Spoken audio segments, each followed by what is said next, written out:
To the right, everybody. Good evening, it's 5:30 p.m. on Wednesday, September 11th. I'll call to order this regular meeting of the Cuyahoga Falls City School District Board of Education. Ms. Joycoy, will you please call the roll? Yep. Ms. Coco? Here. Mr. Gomez? Here. Mr. Harris? Here. Mrs. Schaefer? Here. Ms. White? Here. Thank you. Item B is approval of the agenda. Number 1 is a motion to approve the agenda. It's recommended that the Board of Education approves the agenda of the September 11th, 2024 Board of Education meeting.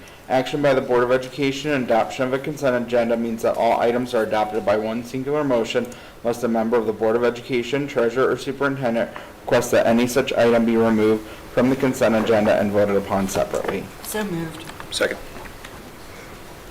Any discussion? Please call the roll. Ms. Coco? Aye. Mr. Gomez? Aye. Mr. Harris? Aye. Mrs. Schaefer? Aye. Ms. White? Aye.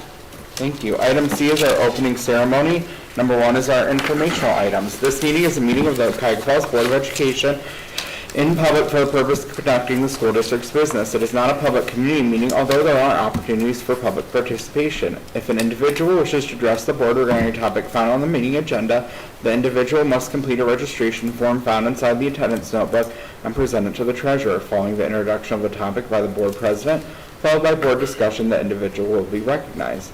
If an individual wishes to address the board regarding a topic not found on the agenda, they must notify the superintendent and/or board president of the topic no later than 3 business days in advance of the meeting. These individuals may share their comments during the board business portion of the agenda. In both cases, the individuals will preface their comments by announcement of their name and address and limit comments to 3 minutes.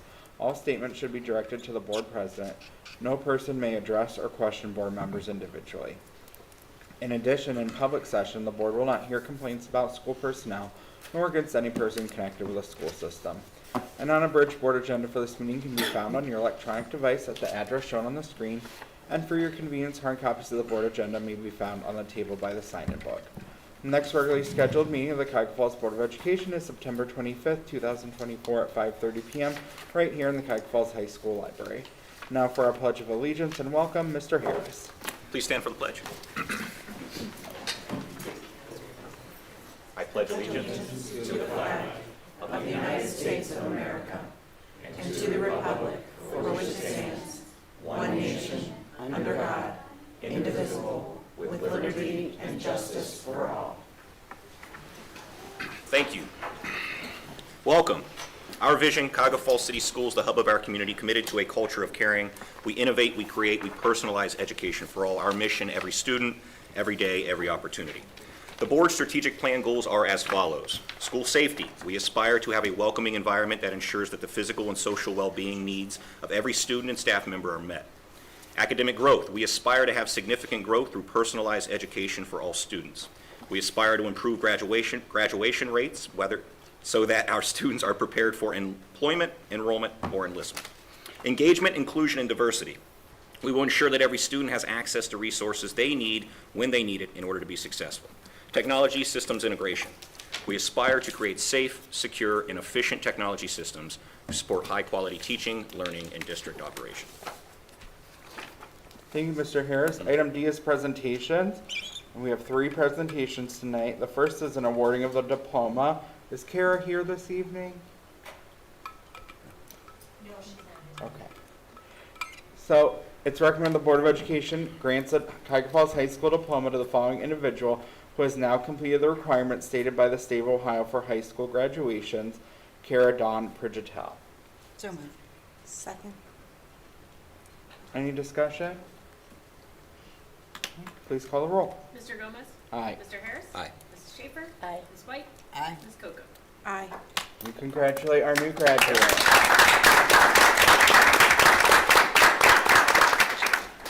Thank you. Our second presentation tonight is our top readers. I'll invite up Mrs. Hausman.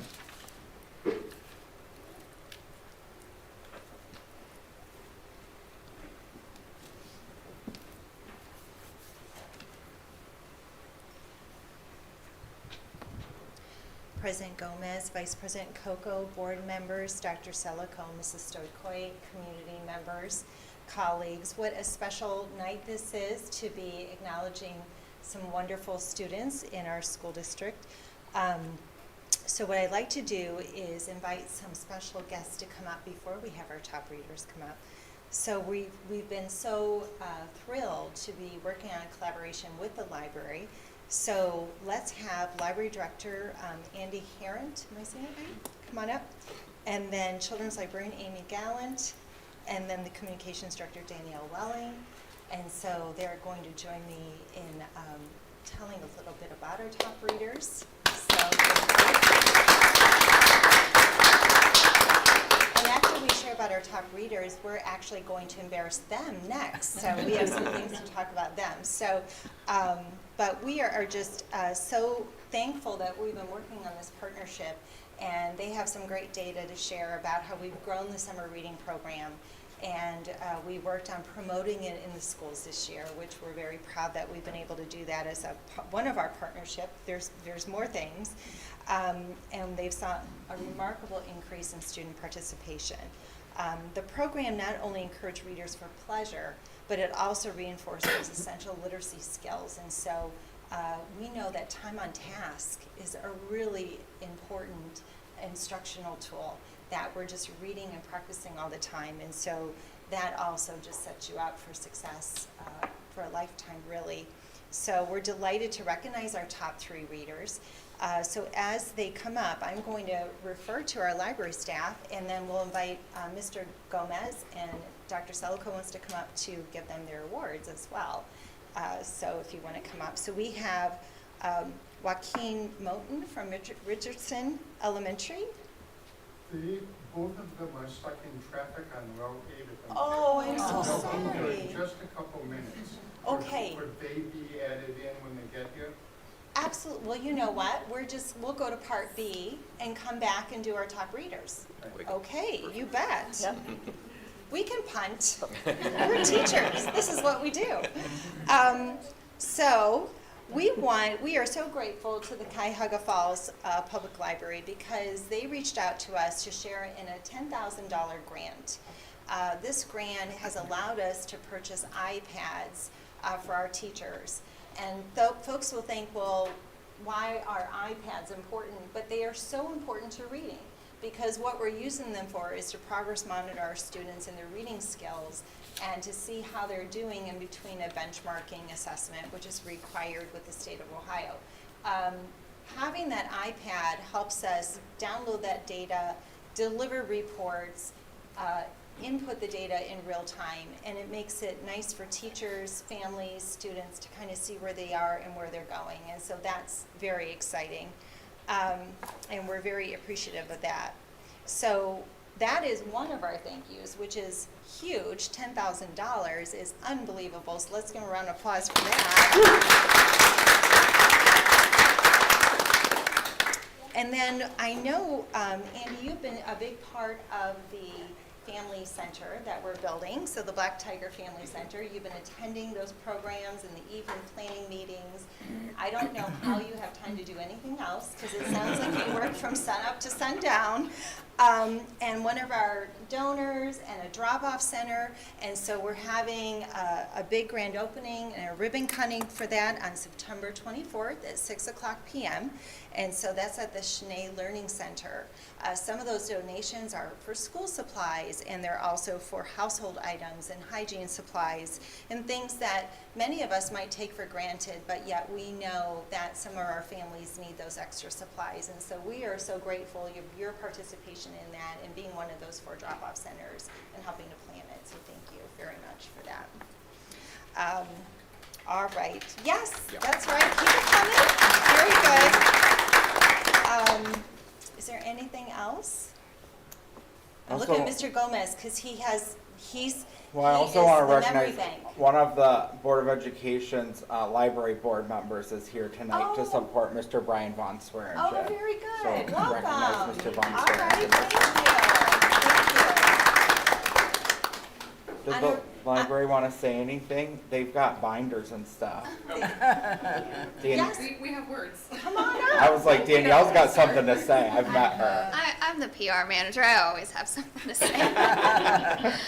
But just a little bit of background about our summer reading program and why it's so amazing that all these top readers are here and we want to honor them. So every year we ask community members of all ages, from birth to adult, to read just 20 minutes a day for a total of 1,120 minutes throughout the summer. So it's about 8 weeks worth of reading.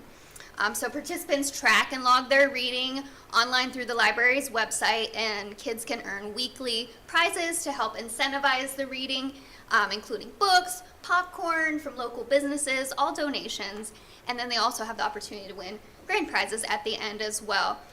But this year, we challenged the community of Cuyahoga Falls to support literacy by collectively, as a community, reading 1.5 million minutes. And I'm happy to say we surpassed that goal. We blew it out of the water by 13%, and everyone together read 1.7 million minutes this year. And so the students that we're honoring here tonight contributed significantly to this community reading goal. They went above and beyond what the library asked them to read by reading bonus minutes on top of our program's required reading. So that is, do you mind if I tell how many the No, students if read? you want to, is everyone here now? Mm-hmm. Yes, okay, Okay. so maybe we can have them come up as well. If you Awesome. want to say their names. Yeah, if you want to come up as your name is read, and we will honor you. So Ryan Moten and Jaquin Moten each logged 2,240 extra minutes of reading, which equates to about 37 hours, for a total of 56 hours read this summer.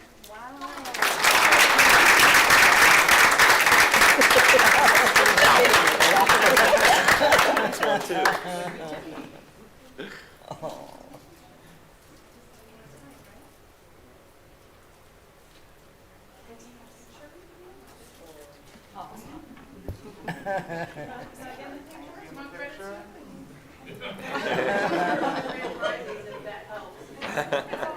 Well, you get credit. We're gonna look right here. 1, 2, 3. Okay. That's a good one.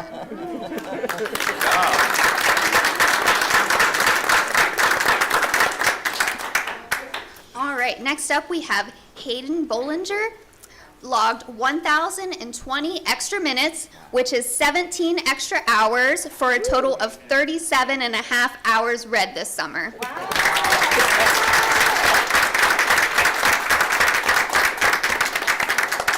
Color coordinated too. Sorry, I didn't mean to get in I think her mom was one of the top adult readers. She was. I recognize you. Family of readers. That's amazing.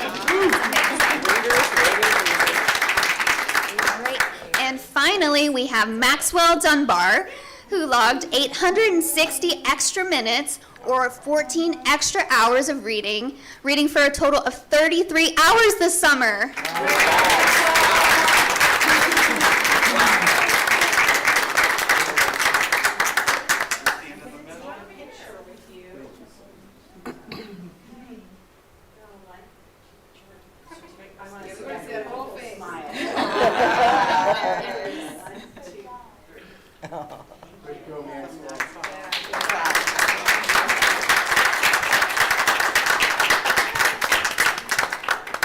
And then I wanted to let Ms. Amy share a little bit more about some of the other things we have going on. Okay. We're so grateful for you to be here. Thank you, Danielle, and thank you, everybody here tonight. We are so excited to be here, to be a part of the celebration. And one of the questions that I asked myself is, how is all of this possible? All of this reading as a community, as a family, as students, and one of the reasons is the partnership with the schools. We are so grateful for the partnership, And it works, as Jody mentioned, on a lot of levels. We're looking forward to hosting the kindergarten visits again this winter that we did for the first time last year, and as well as continuing to host Family Literacy Night in April of 2025 for our third year in a row. But the success of the summer reading program wouldn't be possible, again, without this partnership. We appreciate the school's promotion of our summer reading program and their invitation to the elementary schools last May for us to help get the kids excited about reading this summer. And we're thrilled to share that we saw a 32% increase in children's participation in the summer reading program this year, including 23% of Cuyahoga Falls students who participated that pre-registered through the school. So we're very, very grateful for that. Thank you for the school. Thank you again to the schools for the support of the library and the summer reading program, and congratulations, top readers. Very good.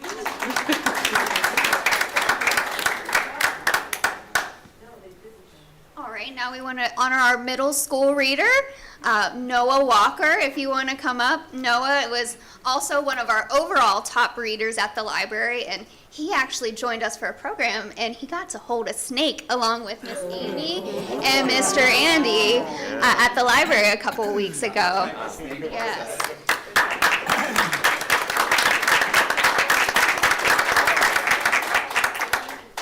Ooh, you're braver than me. I won't lie. There you go. Thank you. Congratulations.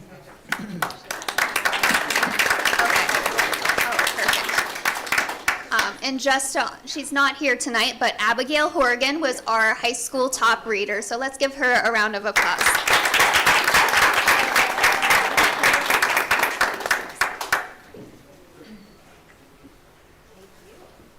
All right. Well, thank you, everybody. I just wanted to give a little context to the grant that we were able to work with the schools with. So it was actually part of a larger grant that the library got through the Ohio Department of Education called Libraries Accelerate Learning. So it was, the purpose for that grant program was for Ohio Public Libraries to address learning disruptions in our communities due to the COVID-19 pandemic by serving students grades pre-K through 12 through activities designed to address student learning loss and accelerate learning. So the library funding was meant to complement other ODE programs and initiatives in our schools and communities. Partnerships and collaborations with our school district were strongly encouraged and were a key focus of ours as a measure of success as we thought about and implemented the grant. So we actually got $30,000 overall from the Ohio Department of Education. So the $10,000 of which went to do the iPads, but we also enabled us to provide tutor.com as an online resource that anyone can use simply by creating an account using their CFL library card. So tutor.com provides individual, online, academic, and professional support for learners of all ages and stages from kindergarten through college, graduate school, and even beyond. It also enabled us to purchase, fund a subscription to Tumble Books, and that is an ebook platform for grades K to 6 that includes animated books, read-alongs, language learning, and literacy puzzles and games. And our community can access using a link from the library's website, and I believe there's a link on the school's website too. We push it out to all our teachers.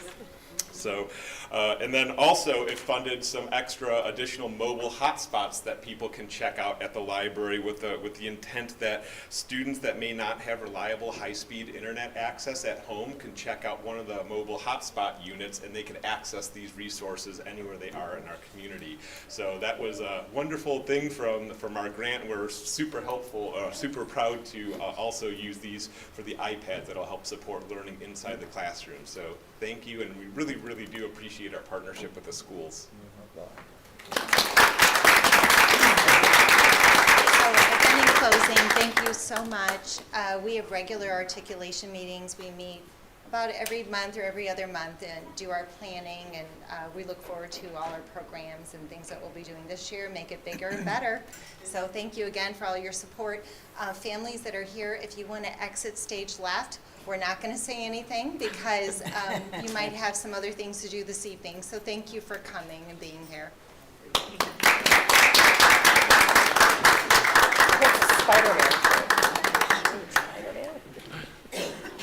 That's cute, yeah, I love that. David's here. Thank you. Want to see you Friday? She's gonna be at the Fall Fun Fair. Yeah. Oh. Overmarked my birthday. What's your birthday? Big day tomorrow. Oh, gotcha. Over tomorrow. I love that. That's cute.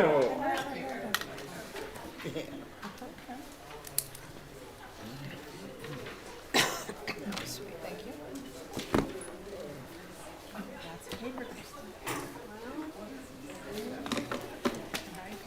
Not my preference, but.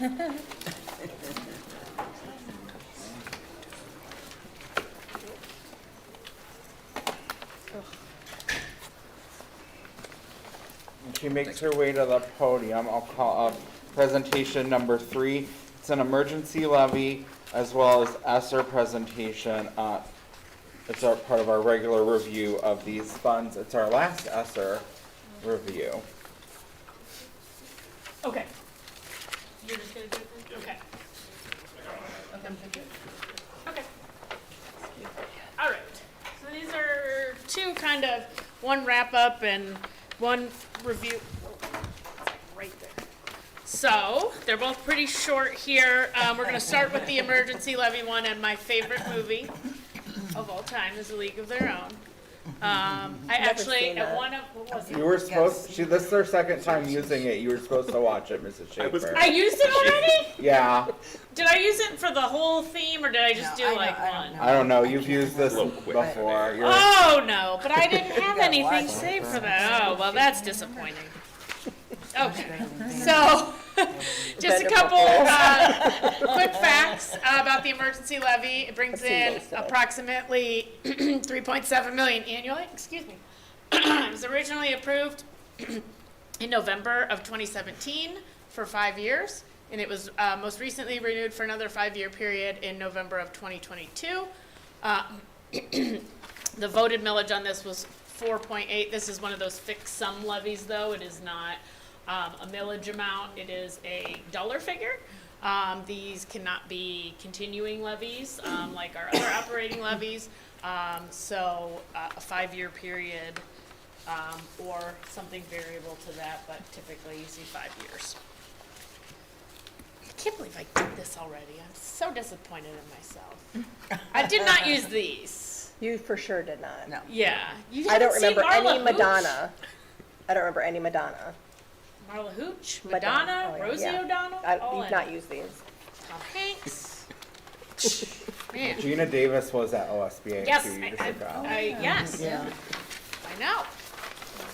So this was, if you remember, kind of the overview of the plan for this 5 years. I'm not going to read everything off to you, but you can see the big chunk of it is the air conditioning for those buildings. And then a lot of the typical stuff that we normally have are custodial equipment, buses, vans, repairs, parking lots, all those physical, tangible item type things that you can see, roof repairs, and that. I just want to call out 2 things because they're not the largest expenses, but I think they make a big impact. The LED lighting has made a big impact just in terms of like not as harsh lighting as before. And then the athletics, just the investments to allow our teams to continually upgrade their uniforms in a way that we have not been able to support them in the past, because they've only been able really to do that if they fundraised or if the boosters were able. And the boosters have been like 1-for-1 matching us basically in our investments, which are huge thanks to them because we've been making this investment, they've been matching it, and it's just made huge difference in athletics to see these new uniforms and equipment. So I think those 2 deserve a shout out. Yep. The other parts of the plan, technology and security, as you can see, it's mostly equipment, some lab refreshes with the makerspace and things like that for this is both student and staff. And then curriculum, obviously, we have our large adoptions, which have mostly come out of ESSER the past few years, but we'll be returning since ESSER funds are over with this year. And then human resources, if you recall, we brought back some staff, or did not eliminate staff, back in 2017. There were positions, there's a couple intervention specialists at the high school, the community relations coordinator, a tutor, and one of the technology coaches. So in total, around 21 million, which if you do the math, you'll probably say, that's more than the 5 years. If you recall, though, we had some carryover in that we also were using to do the big purchase of the air conditioning. So the plan in itself is a little more, but we did have some carryover funding from the first 5-year period. So as you can see too, this is 23, so this was coming into this past year. These were our expenditures. There wasn't a lot. Again, we were waiting kind of on the air conditioning project and the little bit of delays that were with that. So we didn't really we didn't really spend a lot of money. We kind of sat on some of it until this year. And then obviously staffing costs are you're going to see every year. So I think in total, hit it one more time. It was about $475,000 in fiscal year 23. So then that takes us to last year. For operations, you can see those top two. We spent about $3.35 million in the air conditioning, most of it being at Lincoln and Richardson, since those were the first two on the list. Moving towards the kind of development phase at Price and Preston, which is why theirs isn't large at the moment. The LED lighting, roof repairs at Preston and Price, parking lot, just general maintenance of all of our lots, and then the parking or the bus garage renovation. We had miscellaneous repairs and maintenance with operations, break and fix type things. We bought 2 vans and 1 bus, some custodial equipment, and again, those athletics uniforms and some equipment. So they're able to keep on their cycle, about a 5-year cycle for those. So for operations, we spent a little over $4.5 million in last fiscal year. Obviously, that's where the bulk of this is going to come from. We did a little bit out of technology. We did some lab refreshes. We did some couple pilots with Chromebooks for staff, and some other computers for students and staff. We spent a little under $100,000 in technology. And then for curriculum, obviously as I said, we were using the ESSER funding, so we spent a little bit on resources, about $4,500 out of there, but that was it. So in total, I'm sorry, for staff. Go ahead. Nope, you were right. And then staffing was a little over $500,000 for the year. And then in total, you can see those totals. So for fiscal 24, we spent a little over $5.1 million out of the emergency levy fund. Got? See, there's Rosie. And then there is no crying. So that is the recap of the emergency levy. Do you have any questions on that I can answer?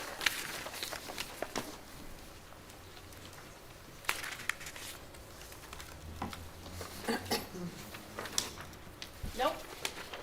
Okay, we'll move on to the ESSER.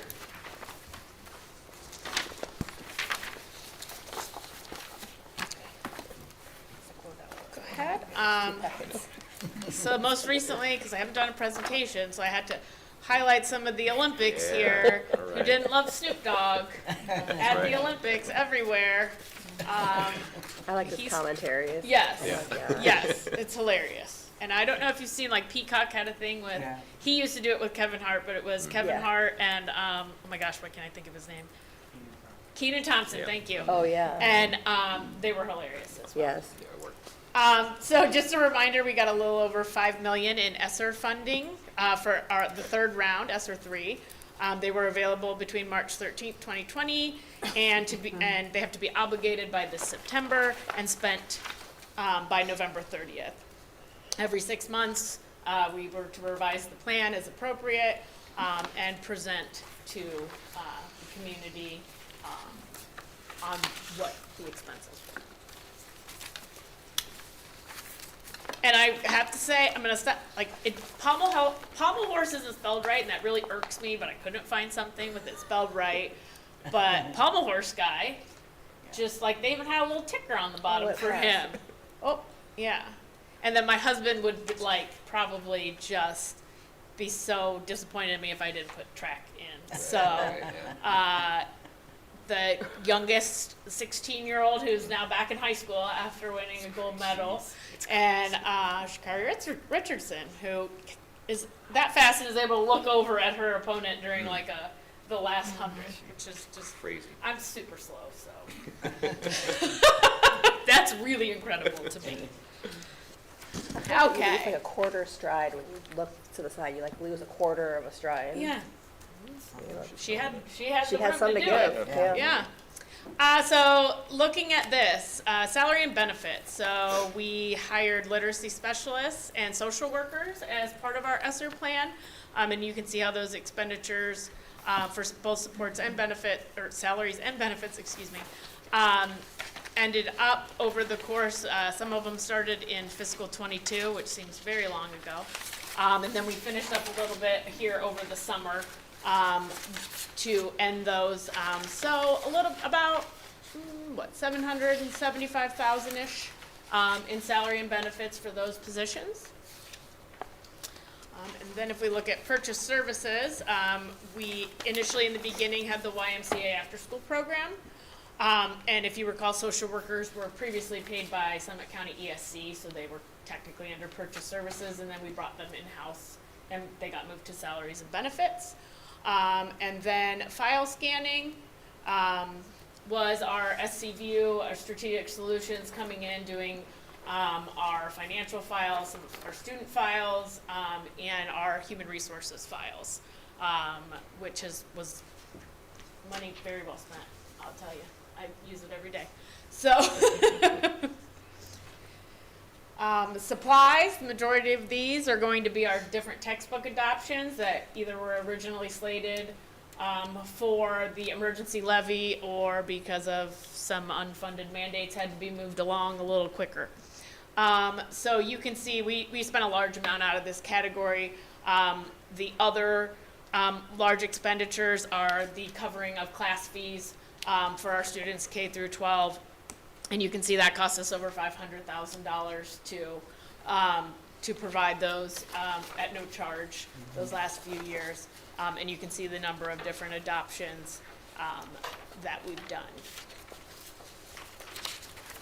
And then finally, we had a little bit in equipment. Oh, nope, rest of supplies, sorry. Go back. It's my bad. One more. Right there. Yeah, this slide. Yeah, there we go. So, Go Guardian we did for a few years, and then we also had custodial supplies, which would be just our usual cleaning supplies, but we also provided some of those hand sanitizer, wipes, towels, those things that are typically asked for on those back-to-school lists for students. We've been able to supply those to the buildings, so they didn't have to ask for them. Now, a little bit of equipment. We bought some instruments for those students that couldn't afford perhaps to be in the band or do that or rent one on their own. So we bought some that the district owns that we lend out.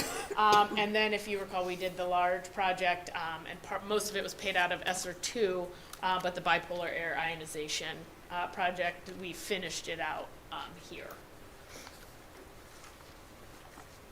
So overall, you can see those categories, and we've spent every last penny. Over the course of now, we're into year 4, technically.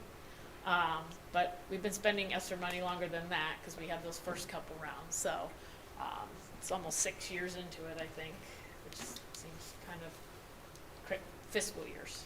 Wow. Yeah. Wow. Yeah, so, because we got the tail end of 2020, and now we're in 25, and Wow. So this is the 6th fiscal year. So these are my Olympic athletes that I'm doing stuff all the time with. I think you'll like this next picture because you see where she's at. Who won? And then my one with a broken arm, her team did. Well, sorry. I can't help it. I can't help it. And then my one that broke her arm, she got her cast off today. Good. We panicked a little. She said, "Why does my arm look like this?" And she's never bending it again. And so there's I'm not going to school today, and so but hopefully she's gotten it. But a couple volleyball, a couple runners, and a broken arm. That guy's my hero.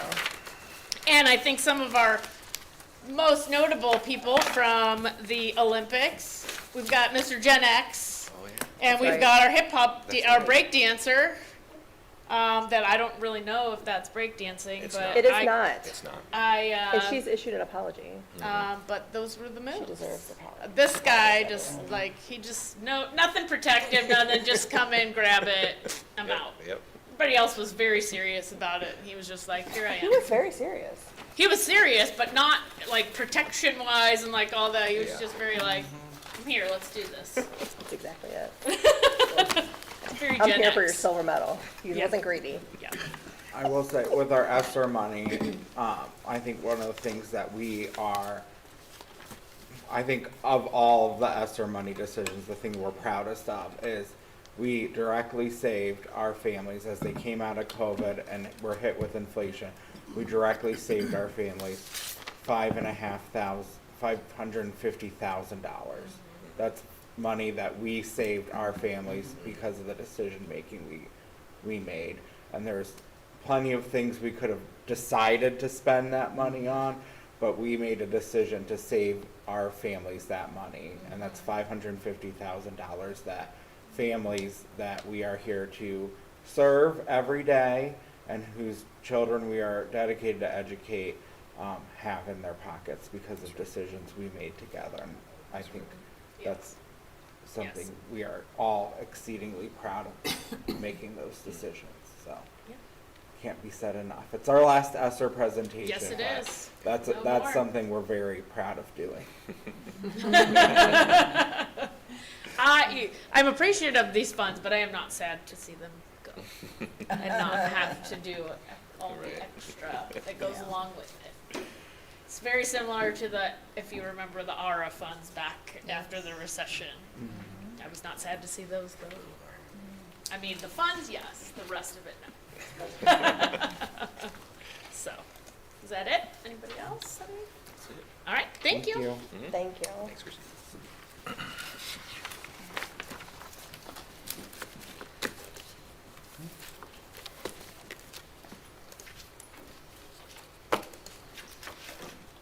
And that brings us to item E, Treasurer CFO's Business Consent Agenda. Ms. Stoichwood. Thank you. I'd like to recommend that the Board of Education approve all items listed in the Treasurer's Consent Agenda.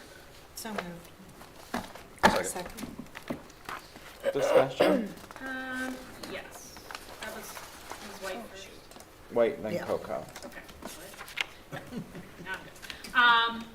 Yes, so we have the minutes from August and then the appropriations. Some of these are just, we received an additional grant, a security grant, so the 499 fund was needed to be increased. And then the final carryover amounts for some of our federal grants were determined, so we just kind of trued those up as well. But those are the only changes. Do we know what we're using that security grant for yet? I do. Are we allowed to say or no? I don't. Sometimes with security we can't say in public, so no. It's a BWC grant. Okay. I do know that, and it's. Sometimes we can't say in public. That's an okay answer too. I think they're like the crisis kit type, like Okay. like the bucket type thing. Oh, Yes, okay. I think they're things like that, if I remember correctly. The crisis kits. Don't quote me. Yeah. Okay, I believe that's something what it's we've for. talked. Okay, good. Good. Thank you. Any other discussion? Please call the roll. Mr. Harris. Aye. Mrs. Schaefer. Aye. Ms. White. Aye. Ms. Coco. Aye. Mr. Gomez. Aye. Thank you. Item F, Treasurer CFO's business, Ms. Stoikoi, comments? Just real quick, I was here to watch my daughter play volleyball against there. It was very cold in the gym, so I was like, I was not prepared for that. It was a little cold, but I thought it was great. They pronounced my daughter's name correctly. I was, you always wonder. She got Stickawa the other day. Oh. I don't know what you get. Yeah, I mean, we get a lot. That one I've never heard though. You should keep a little So, notebook. yeah, and so Upon it was pronounced graduations. correctly. I was impressed, and it was a good game. Unfortunately, yes, the Tigers lost, but it's the only one I'm not going to root for them. So. But it was a good time. That's all. Thank you. Brings us to item G, Superintendent CEO's business consent agenda. Dr. Salko. Thank you, Mr. Gomez. It is recommended that the Board of Education approve all items listed in the superintendent's consent agenda. So moved. Second. Discussion? Yes, so the personnel issues are pretty standard as it relates to some certified appointments, supplementals, extra duty, supplementals, professional development, some classified appointments, substitutes, event workers, and a leave of absence. So nothing really out of the ordinary, pretty standard. We have a service agreement for NeoNet. This was explained to you previously, but just as we dig in a little deeper with our support services with EMIS and the things that we're kind of just having the time to delve into a little bit more, we are just asking that we have a little bit more support from NeoNet this year, and we believe as we move forward this year with a more specific plan, we're getting closer, then we should lean off of this support. But right now, as you know, EMIS affects a lot of things, particularly our funding, and it's not something we really want to skimp on or neglect. So we're asking that for another year of services there, and it's 1 day a week. So that's where you see that amount of money there to reflect that.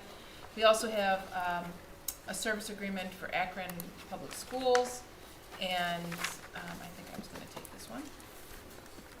For Redeemer. Yeah, I could take this one. We were going to share on this duties tonight with Mr. Elder, but yes, this is similar to the one you saw before, but again, as title funds for Redeemer. And then the Educational Service Center of Northeast Ohio.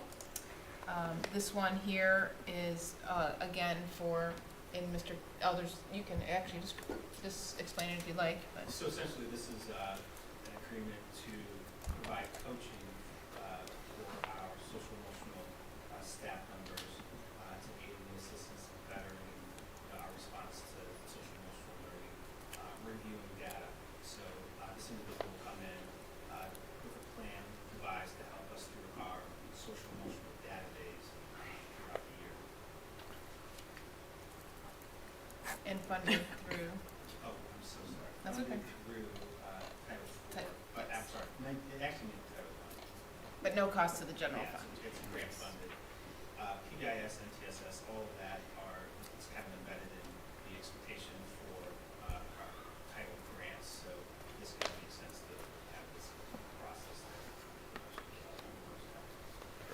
I appreciate that too, because it's about strengthening the Tier 1 implementation. So ultimately, it'll benefit all of our students at that Tier 1 level. So I really appreciate that investment. So to be transparent, this came through part of our process of doing our analysis, and strengthening the Tier 1 is something across the board, and social emotional learning that has been something that we've been focusing on.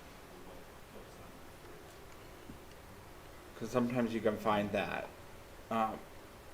just because you have to have that Tier 2, Tier 3, because by necessity, and you're living in a world of necessity sometimes, that those supports can be so strong, and then you realize that the base of our pyramid is not always there. So I really appreciate taking the time to move back and look at seeing how we can strengthen our base. So I appreciate And it. the ultimate goal of Tier 1 is to reduce the needs For Tier 2 and Tier 3.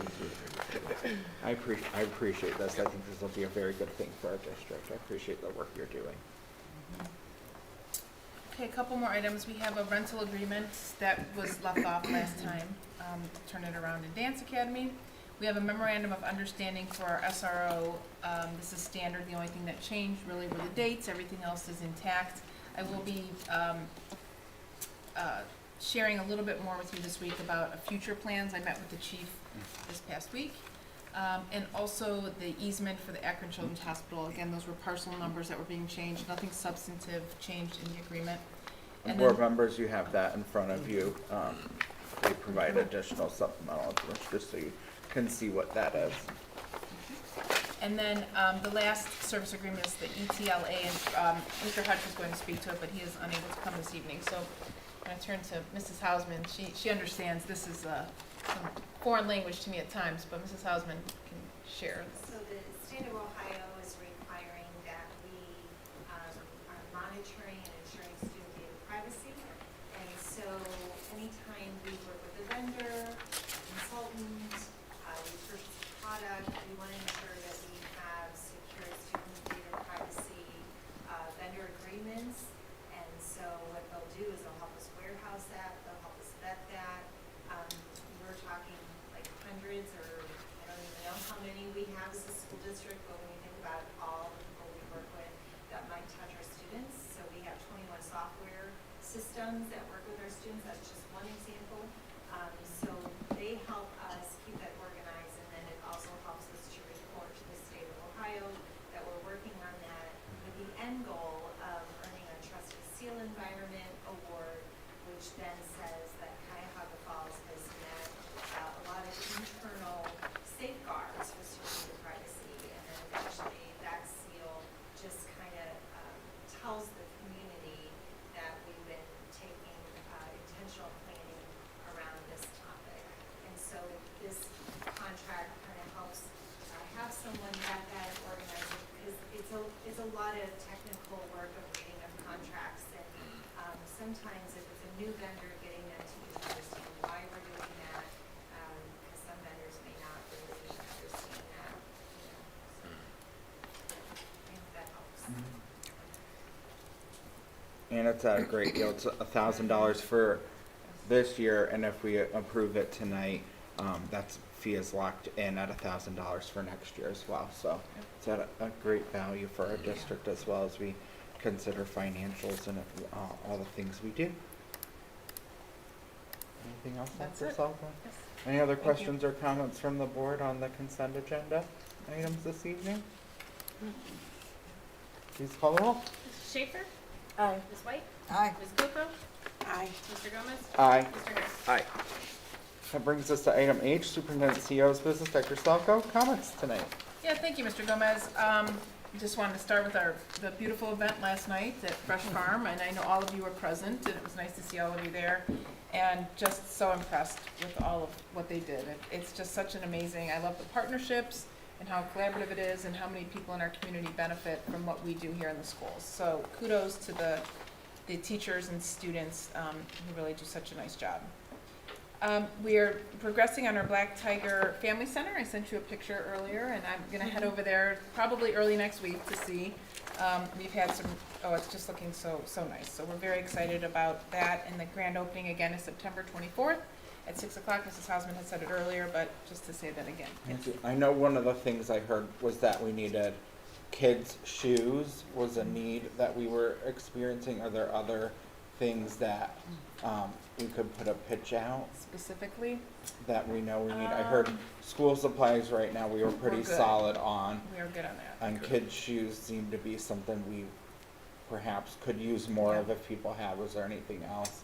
Yeah, we haven't really started a lot. We have some clothing, but not a lot. We've bought some racks to put them on, so we can certainly use some of those.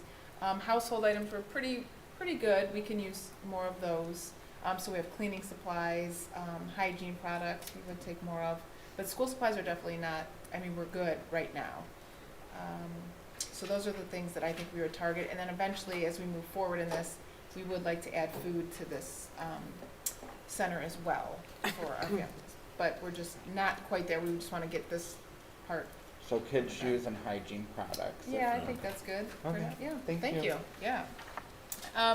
We also will be hearing about our report card. Will be out tomorrow. They're going to release the results. We do. Did They they said change it September again? 12th, because Okay. it was supposed to be the 15th, and we got an email saying it's September 12th. They changed it again, okay. Shocking, right? But we anticipate growth preliminarily. It looks good in just about almost every area, so we're happy, and we hope that that maintains, that will not change, because for some reason these things do change. I met with our soups troops for the first time today. I had 19 students join, and of which I had 15 today, 14 or 15. A couple had conflicts with their classes, so we're going to try to work.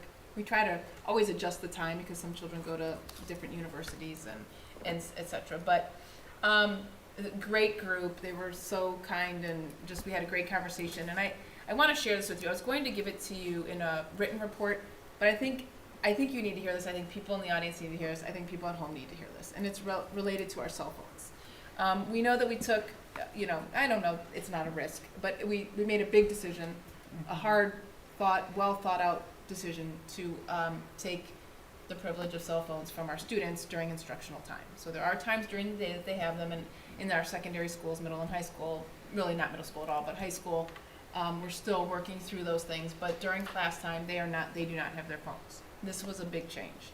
So I asked the students, I said, I'm going to dominate this session today. Well, you're going to, but the topic I'm going to determine, which is I wanted feedback on cell phones. And this is what they said, unprovoked.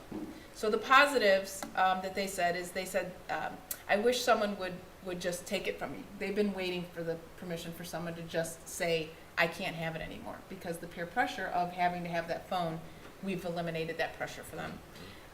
They use it, they said that, one student also said that now her screen time has actually gone down at home, that she's gotten to a point where she doesn't have it during the day. It's kind of like, it's not attached to her all the time.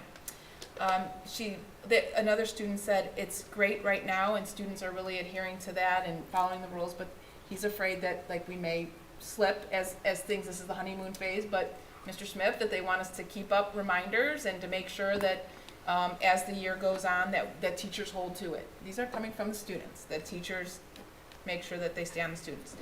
They need to find other ways to get their information now. They can't rely on their phone, so they have to ask a friend or a peer or a teacher, or use a book or something that they're not used to just having access at their fingertips. They all claim, every one of them said they are more productive, they are better focused in class, and that they see the effects of other students. He said students that I've never seen engaged ever before, a couple students had said that they are seeing students actually engaged now, and these students it brought them joy. It was so sweet to see their peers now being more focused, but a repeated theme of engagement and paying attention in class. There were some, now on the downside, if there was any, and really they were trying to be so polite about it, I go, look, you don't need to spare me, tell me what the issues are so we can help you. But the drawback then is that sometimes there's not that access to information as quickly as they would like to see. One student had some medical concerns, so he enjoyed being able to touch base with his mom every day, but he said, I've gotten used to it and I'm okay with it, but it was nice to have that feeling of security. The other thing is, this came out from a couple students, which we anticipated. For me, I like silence when I have to study. If I'm concentrating on something, I like silence. This generation, some students like to have music and earbuds, and they're used to, I see you nodding over there, young lady. Like to have, it's okay. You're not the only one. I will tell you, one of my colleagues sitting right there has her radio going all the time, and I hear it from my office, because she doesn't like silence. Oh, I hear it. We used to hear it all the time. Oh, yeah, see? the Classical. boardroom. She misses the marching band. But, yes. Yeah. So they do, some students miss that opportunity, but they said some teachers have gotten creative and have like a class playlist. So if it's like art class, and you're just, there's not instruction happening, but you're working on your project. So I understand some of that. I can relate to that. I work all day long with one headphone in. Oh, okay. So like when people walk in, I can pause it, Yeah. and this ear is open, but I work all day long with one headphone in. So I can relate to some of that. Yeah. I get it. I understand it too. I don't like dead silence, but if I have to concentrate, I can't have. I work can't alone miss. in an office. Yeah, so you need, well, in the summer when it's eerie around here, like there's not many people, I do need noise. I have to put something But anyway, I digress. I can watch TV. So, and then they had mentioned like study halls, or not study halls, but tiger time, they said was boring, that was their word, because they don't really do anything. I'm like, well, do you talk to each other? They're like, no, we really don't. I go, what do you do? Just look at each other? They're like, yeah, kinda. I'm like, all right, well, we'll work on that a little bit. I shared that with Mr. Smith. But there are some little things that we're gonna look into. I'll be talking with Mr. Hutch about opening up some, they talk about Spotify and YouTube for music. There is one program, Ed Puzzles, that they use for band that like glitches. It's not real easy on the Chromebook, so like if we can look into ways of helping them. I have a couple things I want to look into. She's nodding. You got her approval. Yeah, okay, all right. And that's really, I mean, that was it. But I just want to share that I had a student approach me at the football game and say, Dr. Shelko, I know this might not be popular, you might not think what I'm about to say, but I really think you made such a great decision. It was if it was, my sole decision, but I'm like, all right, if it's a good one, it was mine. If not, it was theirs.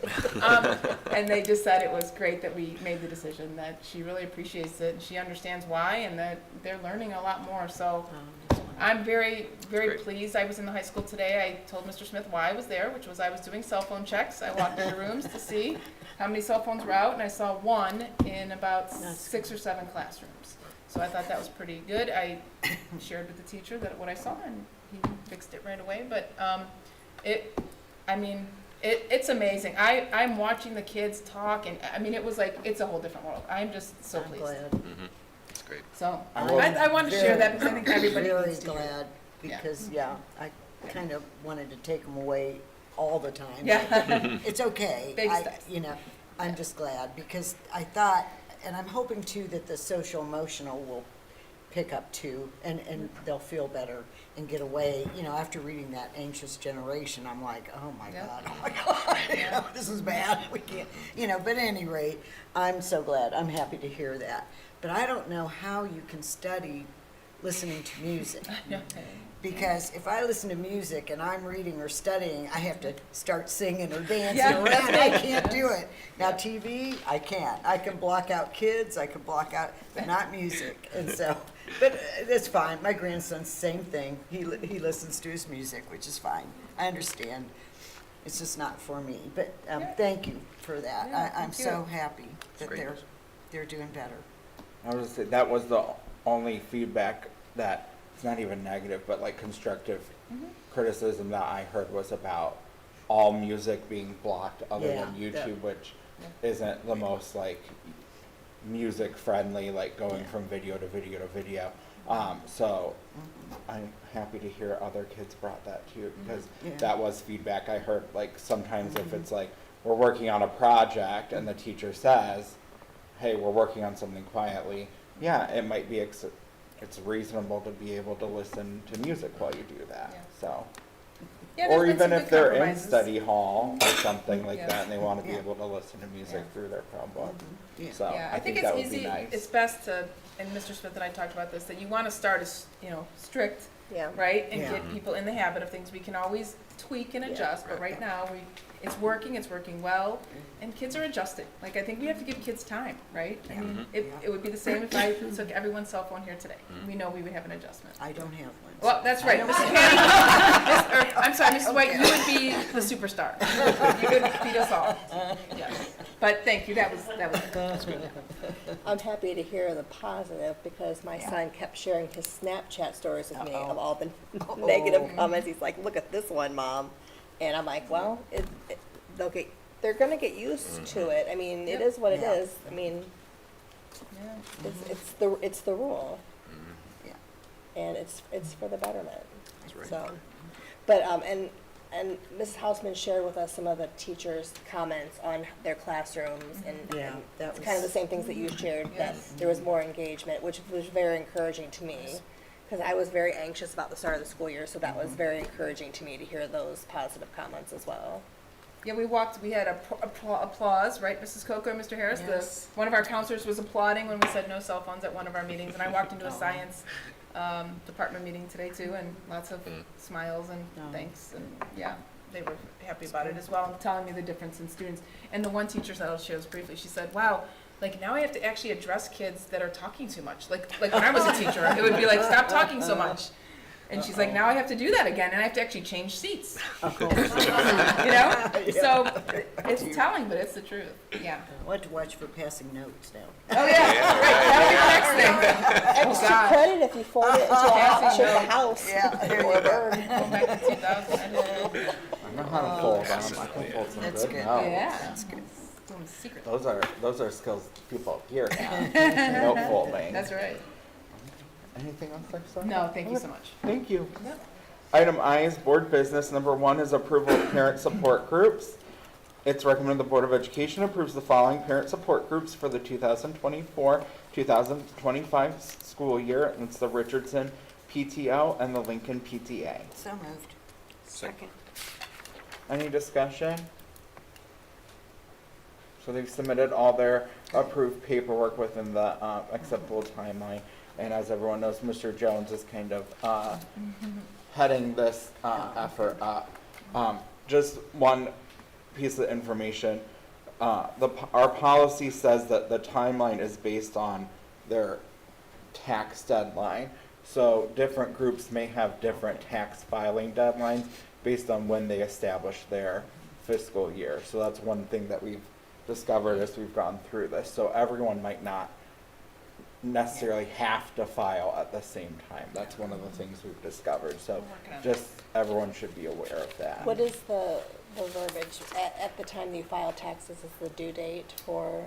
Was it 5 It's something like months? 45 days or something. It's like 6 months, because I think it's, we were talking about if you close in After. June, you actually have almost End till of the December. year. Yeah, Ms. Coco, you might know. Because we don't file. I believe it's 5 months, but Yeah. don't quote me on that so if your fiscal year ends in June, then you would have 5 months to Yeah. file. I think it is for November. that. I think you're right. And Yeah. we filed in November, That's right? a long time. Yeah, okay. Like, I know for us, when we did it, we would just file it as we were changing hands of anything in between in those summer months to start everything clean. Was a good way to do it, but I know that everyone doesn't have their fiscal year ending in June, some Yeah. have it. December. So I think the goal is to get through this one year with Mr. Jones working on it, and then I think he'll probably have suggestions for policy language changes, and They can. we'll take And- those up. And they can adjust their filings too, to where everyone is ending at the same Yeah. time. And every parent organization files every year. Yes, Thank you. yeah. Yes, you do have to file every year. Yep. If you do not file, you're at risk of getting your 501c3 revoked. I'm sorry, with us. Oh, to be recognized. Yes. Yeah, you can't Yes, operate in our yes. schools and use So our, that includes using our logo and such. Yeah. and having any events in our facilities. Yes, they have to be recognized, and we will let them know. We have a letter that will go out and say you're official, if you will. And if they don't have all of this, they really shouldn't be doing any of the above, yes. Thank you. Okay. Please call the roll. Ms. White? Aye. Ms. Coco? Aye. Mr. Gomez? Aye. Mr. Harris? Aye. Mrs. Schaefer? Aye. Oh, sorry, one more question. So will we send them like a notification that they are now in approved status? Okay, thank you. I figured Mr. Jones is usually, Is there a running list somewhere? I'm sure Mr. Mr. Jones Jones probably has keeps that one, as okay. well. These are the first two on the list, yeah. Yeah. Okay. He has a This is list the of running all list of so those that we far. sent. I mean, He tends to be very thorough with stuff like this, so I have a feeling, but Yes. thank you. Number 2 is adoption of the field trip handbook. It's recommended the Board of Education approves the field trip handbook for the Cuyahoga Falls City School District. So moved. Second. Any discussion? Just thank Ms. Hausman for getting that information to us. I think she got it to us while she was still on vacation, so we appreciate you. Please call the roll. Ms. Coco? Aye. Mr. Gomez? Aye. Mr. Harris? Aye. Mrs. Schaefer? Aye. Ms. White? Aye. Thank you. Number 3 is resolution of statement of facts, renewal tax levy, November 5th, 2024. So I'm going to read the resolution. We'll take a motion a second, and then I'll turn it over to Ms. Stoikley. Whereas the Board of Education of the Cuyahoga Falls City School District has declared the necessity of levying additional tax in excess of the 10 mil limitation for the benefit of the school district pursuant to the provisions of Section 5705.217 of the Ohio Revised Code. Whereas the Board of Education adopted a resolution determining to proceed to levy a tax in excess of the 10 mil limitation. Whereas the Board of Education believes it is important for the public and press to have information about why the levy is being placed on the November ballot and the implications for the school district of the levy passing or failing. Now, therefore, be it resolved by the Board of Education of the Cuyahoga Falls City School District that the board hereby adopts the attached statement of facts that include information about why the levy is being placed on the November ballot and the implications for the school district of the levy passing or failing. District personnel, when talking about the levy, are directed to use the attached statement of facts as a guide so that they are consistently communicating factual information to the public and press about the levy. In addition to the attached statement of facts, district personnel may share other information with the public and press as long as such information is factual. Is there a motion? So moved. Second. Okay, and I'll turn it over to Ms. Stokel. Yes. Do you want me to kind of run through this, or you just want me to talk about it? You want to run through it, like not page by, just kind of Yeah. what went into our, I don't think you need, ooh! You want to just kind of run through what we put in here briefly without having to go through. If you'd like a copy, there's actually putting on there. Not everyone. Okay, so in this document, we just kind of highlighted first, like we do at the beginning of every board meeting, vision and mission and our strategic plan goals as a district. The next page, next slide, you could say, is kind of the facts about the levy. It is a renewal levy of our 7.9 mils that was originally passed in May of 2005, excuse me. How much it generates. It generates about 5.8 million, which is about 9.5% of our operating budget. We are asking voters to renew it for a continuing period of time. The next page, which I think is probably the most important page for taxpayers, is what are the tax implications of renewing this levy? As I mentioned in my forecast, every time I present, any new levy that was passed before 2013 is eligible for a tax credit from the state of up to 12.5%. So basically, the state gives the homeowners a break by sharing in the responsibility of that levy. If there's an interruption, if that levy were to not be renewed in time or expire, the state would no longer be responsible for those tax credits per House Bill 59. And that burden would get shifted to the local taxpayer, who would then be responsible for that extra 12.5%. Since this levy was originally passed in 2005, renewing it in November ensures that every homeowner, every taxpayer here keeps that tax credit permanently, because it would be a continuing levy. They could never be able to take it away from you. They would always be on the hook to pay that 12.5%. You would never have to worry about that. Anything that is new money after 2013, which if this were to lapse at any point, any ask would be considered new money at that point. So this kind of locks that in, which I think is really important to understand. And part of the reason for, other than getting out of the levy cycle and levy fatigue, locking it in then for that continuing period of time. Then we just kind of went over some common questions about, everyone just had their, we had reappraisal year, update year, reappraisal year. And this kind of talks about how that works with schools, why we don't receive additional funds when house values go up all across the district. It kind of gives a little example. Our effective millage is essentially dropped in order to receive the dollar amount. So we can never really receive more than what the levy was originally voted for. So in 2005, the dollar amount was about 5.8. We're never going to receive more than 5.8 million, no matter how long it's on there, how much inflation goes up, or anything like that. So there's also a graph here to kind of show that voted rate and how that effective millage drops as values go down. And then there's a nice little slide about how you can calculate your property taxes with pictures. Everybody loves pictures. And then just kind of what are the things we use this money for in our operating budget? And then kind of why, we're asking for this renewal, what our financial outlook is. We highlighted the most recent forecasts where we are in some deficit spending and are looking at a negative balance even with renewal levies. At the time it was year 4, but it's year 3 now this year, since 24 is behind us. And we've discussed that at our last couple meetings about some strategies, because if you are in the year or in the red or in the negative in year 3 or before, the Department of Education requires you to kind of submit your plan to rectify that. And so we anticipate that happening in November, and that is with the assumption of this renewal levy passing.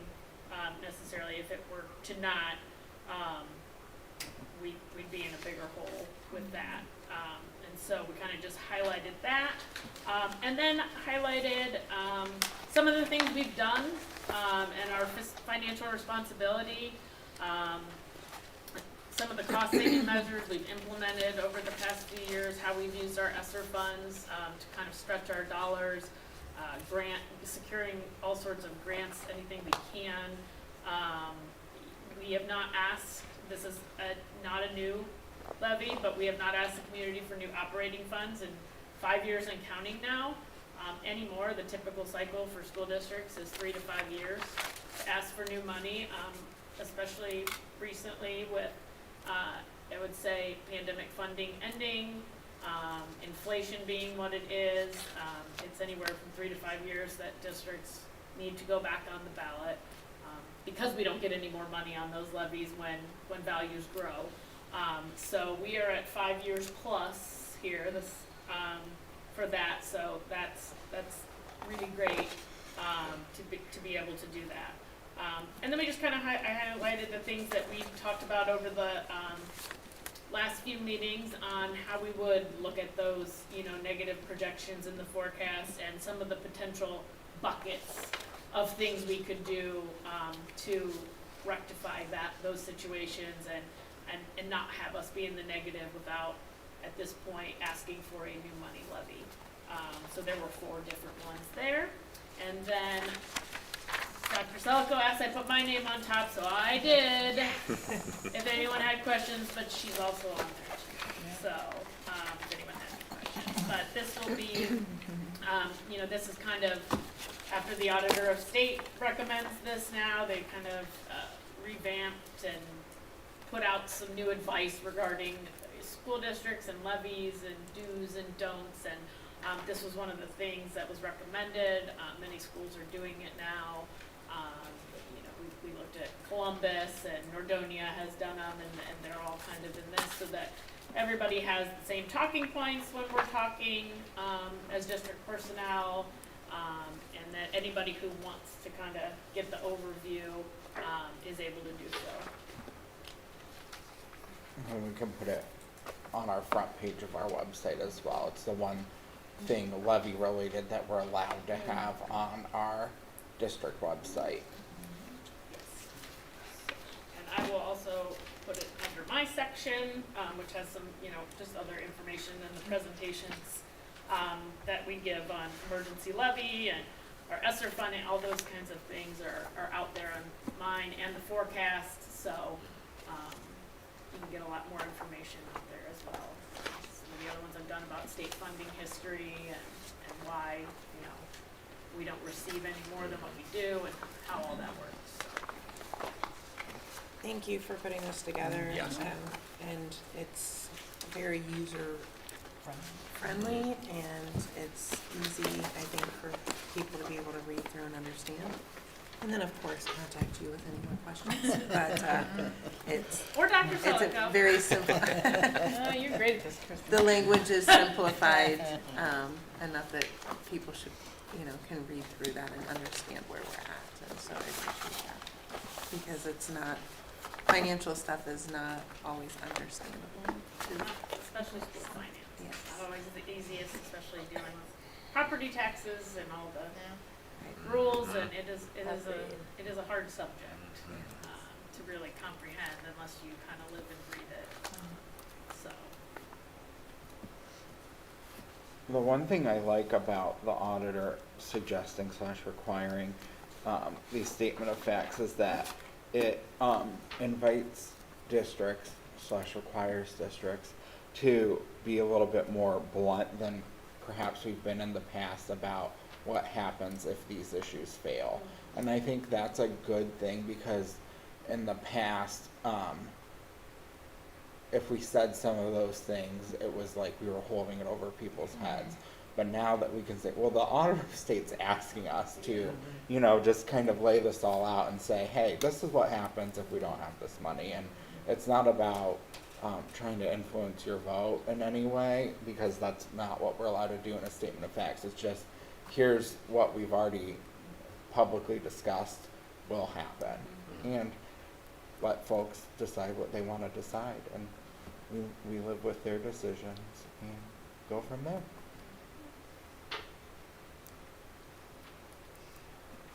Any other questions or comments? Okay, please call the roll. Mr. Gomez? Aye. Mr. Harris? Aye. Ms. Schaefer? Aye. Ms. White? Aye. Ms. Coco? Aye. Item 4 is a discussion on the missing mountain parking lot.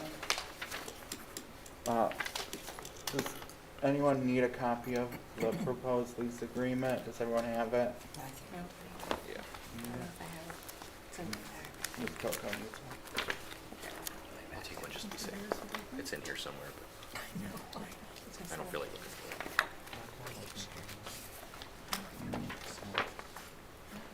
Yeah, parking lot lease. Do you need one, Ms. Holmes? Thank you. Anyone else? I know you like paper. Love it. And Keith, right? Great. Keith is here this evening from Missing Mountain. I shared with him that it would be on this agenda. And, yep. Okay. If you want me to open up? would you Sure. like me to? Okay. So Keith had approached me about, as you are aware, a potential lease agreement with the new parking lot that we put in by our bus garage transportation area, and it looks very nice. So what I did is I provided you with the lease agreement, but I have not given it to our attorneys because I don't want to, spend money that's unnecessary if it's not the direction we would like to consider or head. So there are things in here certainly that would change. I will just say that up front. Keith knows that. The indemnification, for example, is something that districts are just not subject to. But there are other things certainly in here with the terms, the length of the term. Pardon me? We don't owe property taxes. We don't owe property taxes, right. So there are a few things in here. The amount of money proposed per month, the hours that are laid out here, the use that it's for personal vehicles. So just want to make that clear. And that, Keith has mentioned about the repairs and the premises and making sure that we keep them in good working condition. We also talked about the cameras being installed, that we would get the money reimbursed for those, and that he could have access to, if there's an incident, that he would have access, be able to look at those. Then, of course, the insurance amount of money there. Money for repairs, about $1,000 is what we estimate a year to just maintain. And really, there won't be anything the first couple of years, but eventually it'll catch up where it'll be a few $1,000s to repave, to crack and seal, or whatever all that stuff is. And I'm just trying to think. I think those were the main talking points that I wanted to just bring up. So I just wanted to put this out there for your consideration and answer any questions if I can. Apparently Keith is here this evening, so if you have, pardon me? I can do the same, yes. Okay, and then, and Mr. Brigatti is here as well. He has a copy of the lease I've shared with him. I have a question for Mr. Bagatti. So when the parking lot was put in, it really wasn't, I shouldn't speak, was it put in for it to be used in that capacity, like that much use, when we put in the life of the parking lot that we anticipated that would be in good condition? Now, there's gonna be a lot of ins and outs I wasn't sure if that's what we anticipated when we paved it. Will that affect that at all? Well, the lot was built because of the expansion of the busing, Mhm. the new for 6 to 12 facility, the hiring of new drivers, new monitors. We just didn't have enough space. So we had buses parked in different spots. Yeah. Now, we were able to expand the bus parking in the old lot, and most of the employees park in the new lot. So it was solely for the expansion of busing and the bus garage. So there'll be, if we have the lease, there'll be just a lot more usage, I guess is the So your question is, I think, Ms. Schaefer, is wear it, and tear. is it equipped for that amount of wear and tear? Because we didn't anticipate when we first originally built it, it was just for our cars, for staff. But now Yeah, that we'd Monday be through adding this Friday. extra traffic, is that, No, my big concern would be if you were driving tractor trailers over buses, things that probably what we had, we rated that lot. for So there won't be like food trucks cars and stuff like that trucks. on there. No, no, there's not, they would only be cars, stuff that we park there now. Light utility vehicles. Yeah, and any use with their rent and stuff like that that they would pay after negotiating, would certainly cover the cost of maintaining that parking lot. You know, you crack fill seal, striping every couple of years, crack fill seal, that's not gonna go on for several years. Because it's brand new.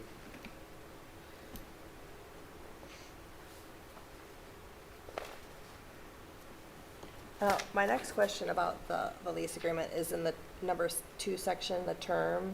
And I see the term, the tenant's right to terminate, but there's nothing mentioned for the landlord's right to terminate. Would something be added in there if there was some sort of breach of contract in some way, which I don't know what that would be, but there would be something added in for that? Dr. Zalko? I'm sorry, That was yeah. probably a you question. Okay, so if Yeah, the there's- termination, yes, that would be something that we would write in, if that is something we want to make sure that we were able to do. Because I think some of the concern, and I would probably express the same concern, is what the unknown of what this is going to look like. And, you know, we have spoken about, you know, your establishment, but we don't know if that means that it will go well or won't go well based on, Right. you know, litter or people maybe being intoxicated or whatever those things may be. Those are some concerns that we would have. So if it turned out that it was not going very well, we would want an out, is what I would imagine, And that would just we would have kind to of be write in- that in the lease, yeah, or in the agreement, yeah. We would, what I would do in Dr. Zalko, we would get you to look at this. Because like under number 4, use of premises. I would agree to exclusive use by them during certain hours, just in case we needed to use it for some reason. So there's several things in here that we would have our attorney look at. Dr. Zalko might have to sit down with the attorney, look at it, and then we would give the key and say, hey, here's what we could do in this section, or here's what we can't do in this section. That's just one example of this stuff.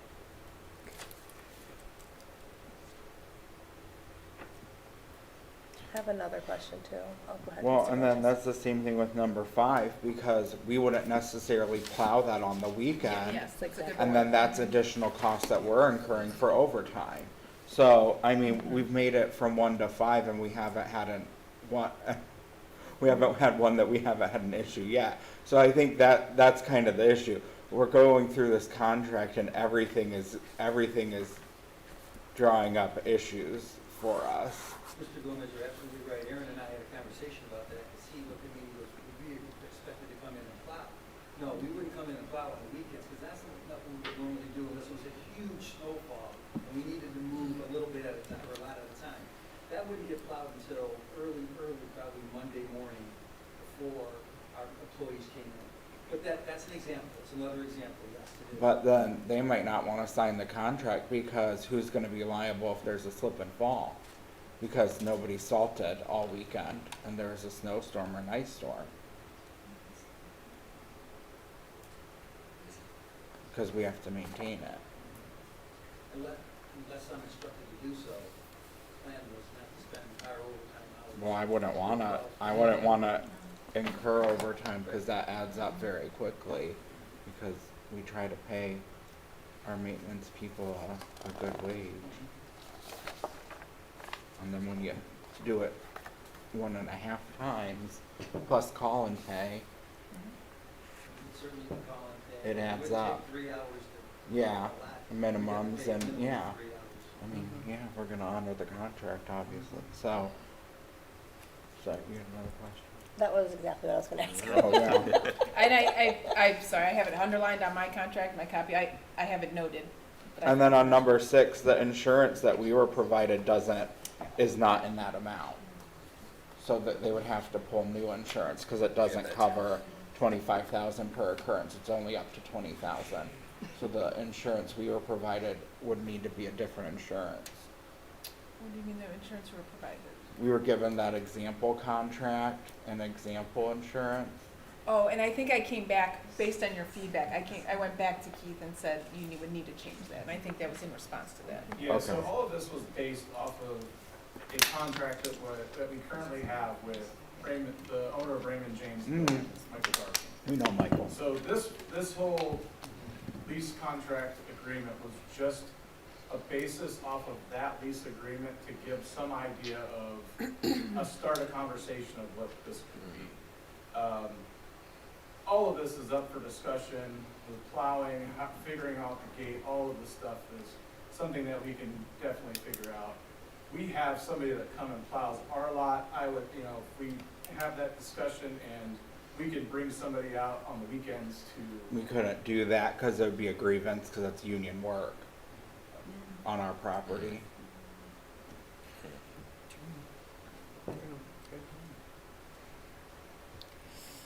That's true.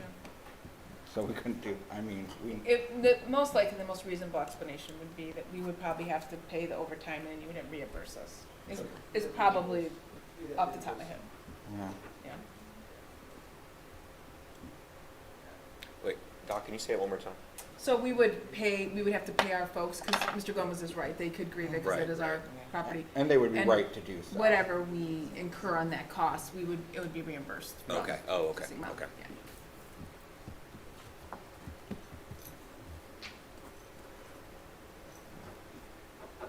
And also too, just to clarify, typically in the wintertime is not the time that we need the use of the parking lot. Our busiest months are end of May, June, July, August, and then we slow down come September. Typically, that's gonna be the bulk of when we need this parking. We have way more staffing involved. We do have lease agreements with, Michael Darby, who owns Raymond James. That gives us only about 15 car spots. And on a given Saturday, we can have more employees, so that just might be 2 or 3 cars that would be parked there. But that sort of thing doesn't happen in the wintertime. We also have other parking behind where Front Street Music is. So, if there was a thing where we needed to close it when it was a stormy Saturday, because we don't want somebody to have a slip and fall, we could also just close that, because we do have other parking that we can use. And typically, when the weather's like that, our parking lot is large enough for what we need for our capacity. Our main concern is in the summertime. You said May to August, about? It's September. end of May September-ish. to August, September. We start to slow down once school goes back in the session, and football season starts.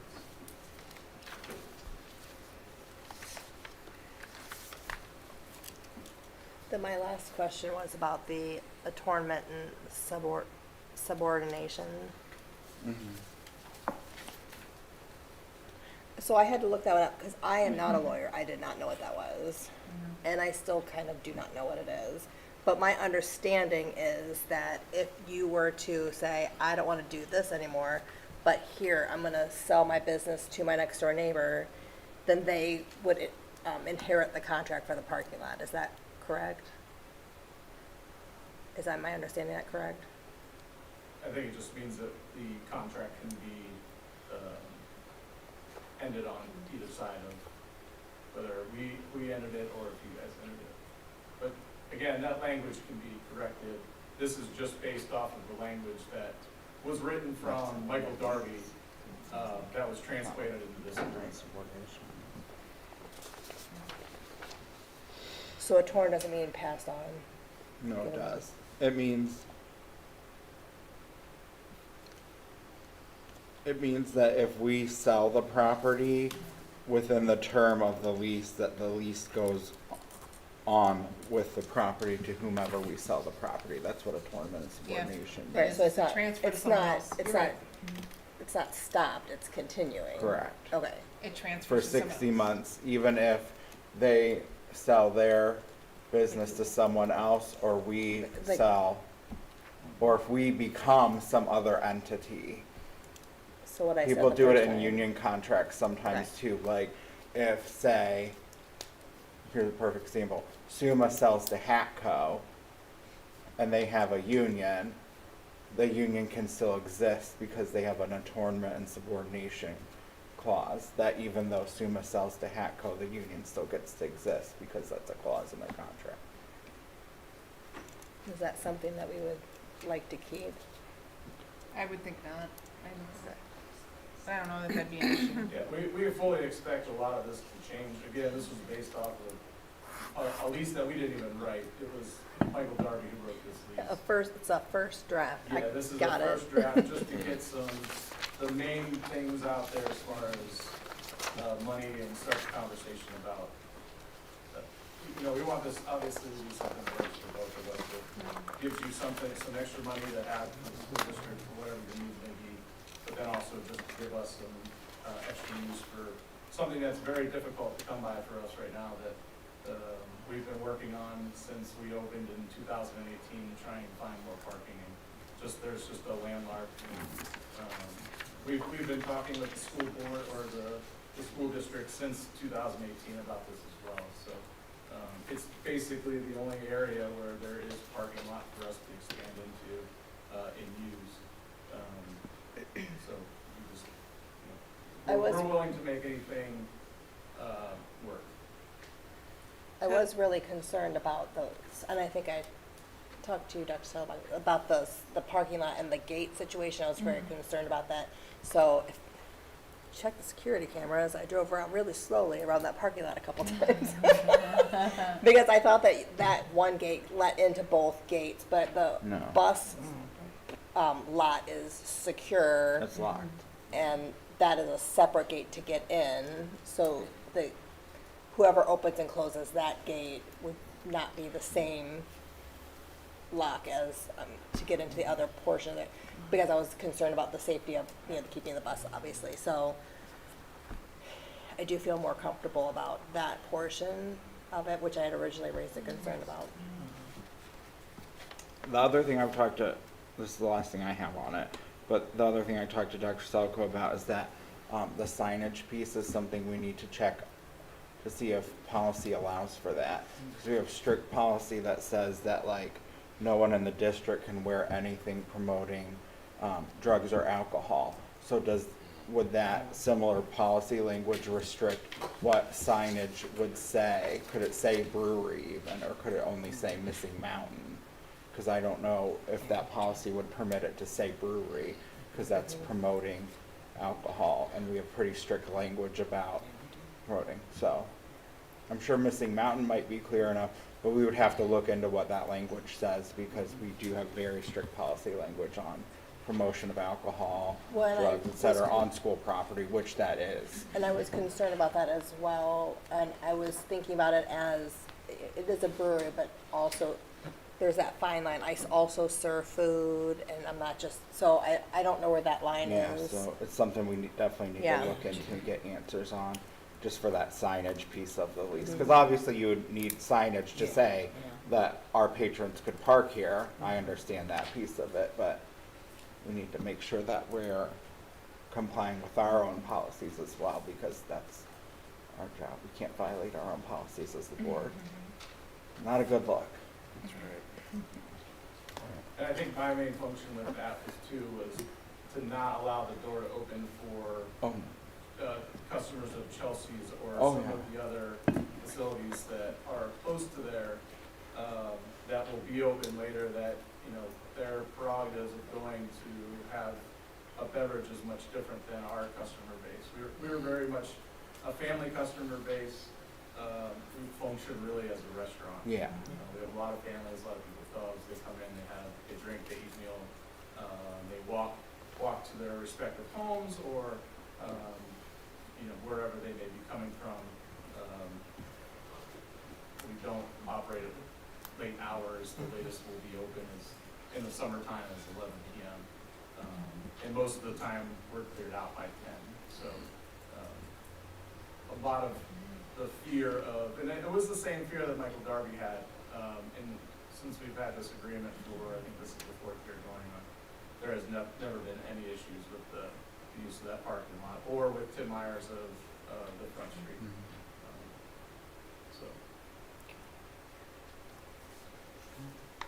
I think you're going into your slow season now as well, so,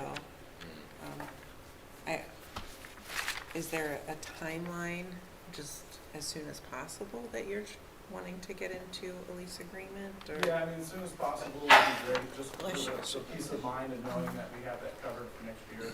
Right. Yeah, and I also am not naive to the fact that we can't just do contracted months of the time that we need it. And there may be times when we need to have an extra few spots for our employees on during the school or during the slower winter months. But yeah.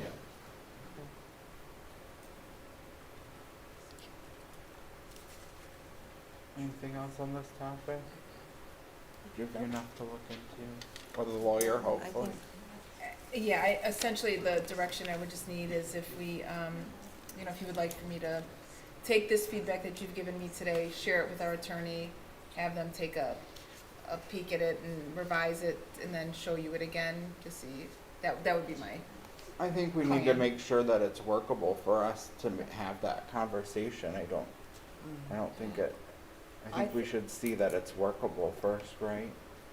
I agree, and maybe if you need to like crunch some numbers, like what would, if there was like a plowing situation, what would it, so you would kind of know like what would it cost to come plow your lot? Yeah, I would think- you be yeah. willing to take that on? It's not gonna be a $50, That's a good push idea, thing. yeah. So is that something that you're willing to? Of what our people cost, yeah. That's a good idea as well, Mr. Yeah. Schaefer. Yeah, I can. But I think we should at least send it to one of our attorneys and say, hey, Yeah. what does this work? How is this workable as a governmental agency? Then we can come back and Okay. consider it. I have all the notes. Two things too. I'm sorry if this was already discussed. I would like to know who would be responsible for opening and locking the gate. Yeah, that's. And then, who would be responsible for, before our bus drivers get there early on Monday morning, who would be responsible kind of for like making sure the parking lot is usable? I mean, I'm not saying that there'll be a problem, but like if there were something, like if there was trash or something, you The know what I onus mean? would be, Keith, I think you and I have spoken about this, to ensure that your folks would make sure that it's well kept at the end of the night.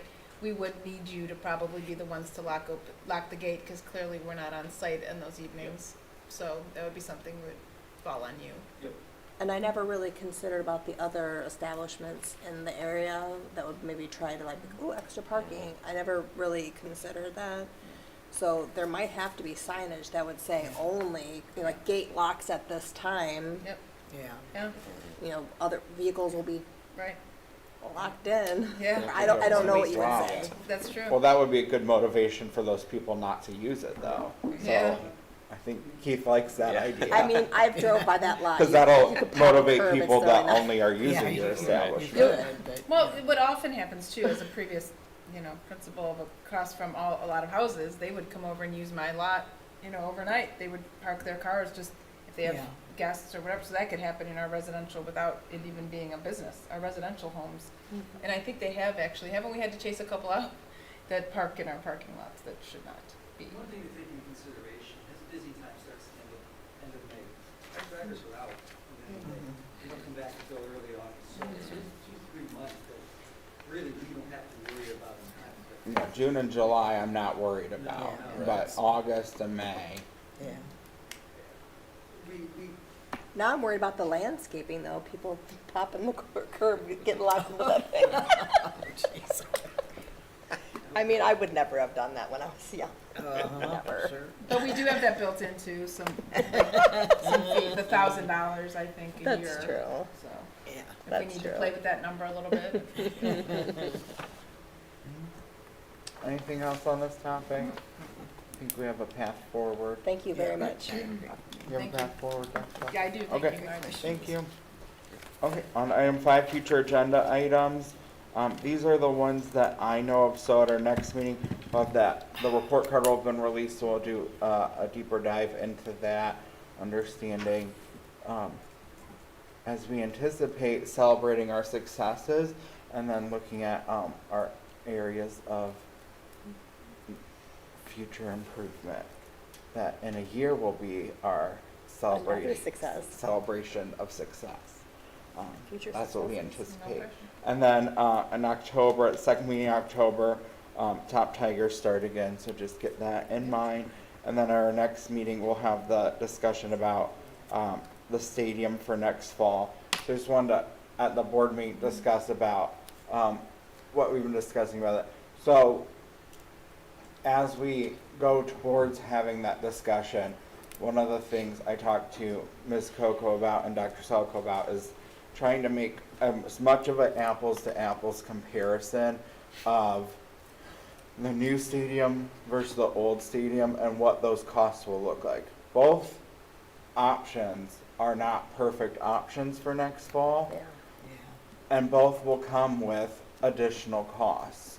So we just need to get as much information as possible on both, because there are going to be emotions on whatever it is, but I think it behooves us as the board to make a thoughtful decision and not an emotional decision, because we all have emotions tied to that decision for various reasons that we all have. But you know, we got just this past week a lot of costs associated with this stadium. We know what some of the issues with the new stadium might be because of some of the things. We don't yet have costs on that, so just getting that information will help us have a better discussion and then make whatever decision that needs to be made as a board. And then one of the other things Ms. Coco shared, I haven't shared this with Dr. Salko yet, was if we could, if there was a way to ask our fall athletes, since we're in the fall athletic season, some of their thoughts on the topic, especially the ones that'll be seniors next year, since it's most impacting of them. Like, what are your thoughts? Like, if in a perfect world you could make this decision, which we want to be clear, they're not making this decision, but if in a perfect world you were making this decision, would you want to end your career at Clifford Stadium, or would you want to end your career trying at the new stadium? And bring that to the table as well, because we want to have that information of what is our students, you know, all things considered, what our students value as well. And I think that's important information for us to have. So I want to thank Ms. Coco for bringing that point up as well. A couple have already informally. I'm just kind of smiling because I know what some of them feel, but I don't know certainly all of them, but So I can maybe do working that. with Mr. Johnson to get that information and then share that, because that can't be the only thing, because if one is way more expensive than the other, then with our financial situation, that might convince us otherwise. But if the students feel very strongly and financially then I think that will pretty easily make a decision for us as well. Can I ask a question Yes. too? The press box is attached to the school. Will that be? So that's why I was just sitting here thinking Yeah. like why this is going to be tricky to do. I will do the best I can, and we already have a lot of the information. It's just collecting it. But the bottom line probably is going to be that whether or not the building is ready, because we can't have a makeshift press box. We just can't. We could bring in concessions. We could bring in bathrooms and even locker rooms. We can manage somehow, right? Mm-hmm. But the press box, we're not going to be, and that's where I'd have to talk to Mr. Johnson as well. And again, I think the most reasonable thing, if it can be done at all, would be like to have the first 4 or 5 games away, you know, because the architects and construction folks have said, you know, if you can do that for us, it's looking better for us to be able to have the school ready. It's those permits that have to be passed, the electrical, the safety, the suppression, all of that stuff.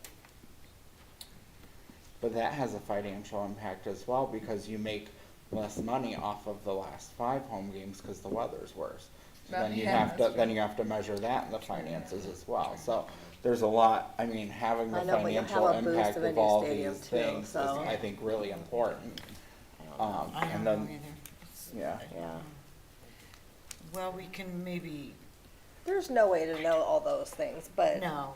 as We much can't- as we can find out, that As would be much as great. we, Yeah. as much as we Yeah. can get, compare the agree. two, Yeah. hear from the Yeah. students, especially the ones that will be seniors, because I that's, agree, that's important. there's no, that's their last hurrah, so I feel Yeah. like. I agree. Hearing from them, as Ms. Coco brought up, Yeah. I think is impactful, and then go from there. But I think having all of that information before we sit here and start discussing it is important, and having opportunity to maybe take a look at it and kind of settle with that. Because it's a lot, and it's an important decision for our community and for our students.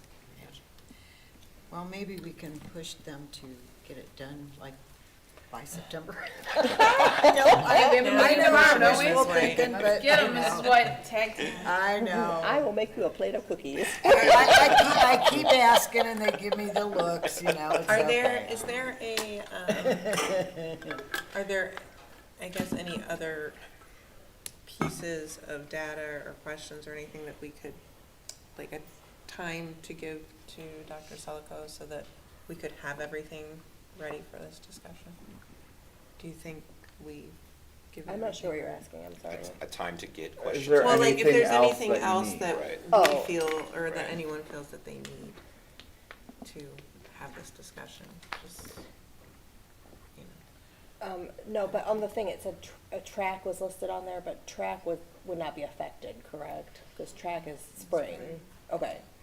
But I wasn't sure if they meant cross-country, but cross-country isn't done anything in the stadium, correct? Okay, Soccer, right? Yes.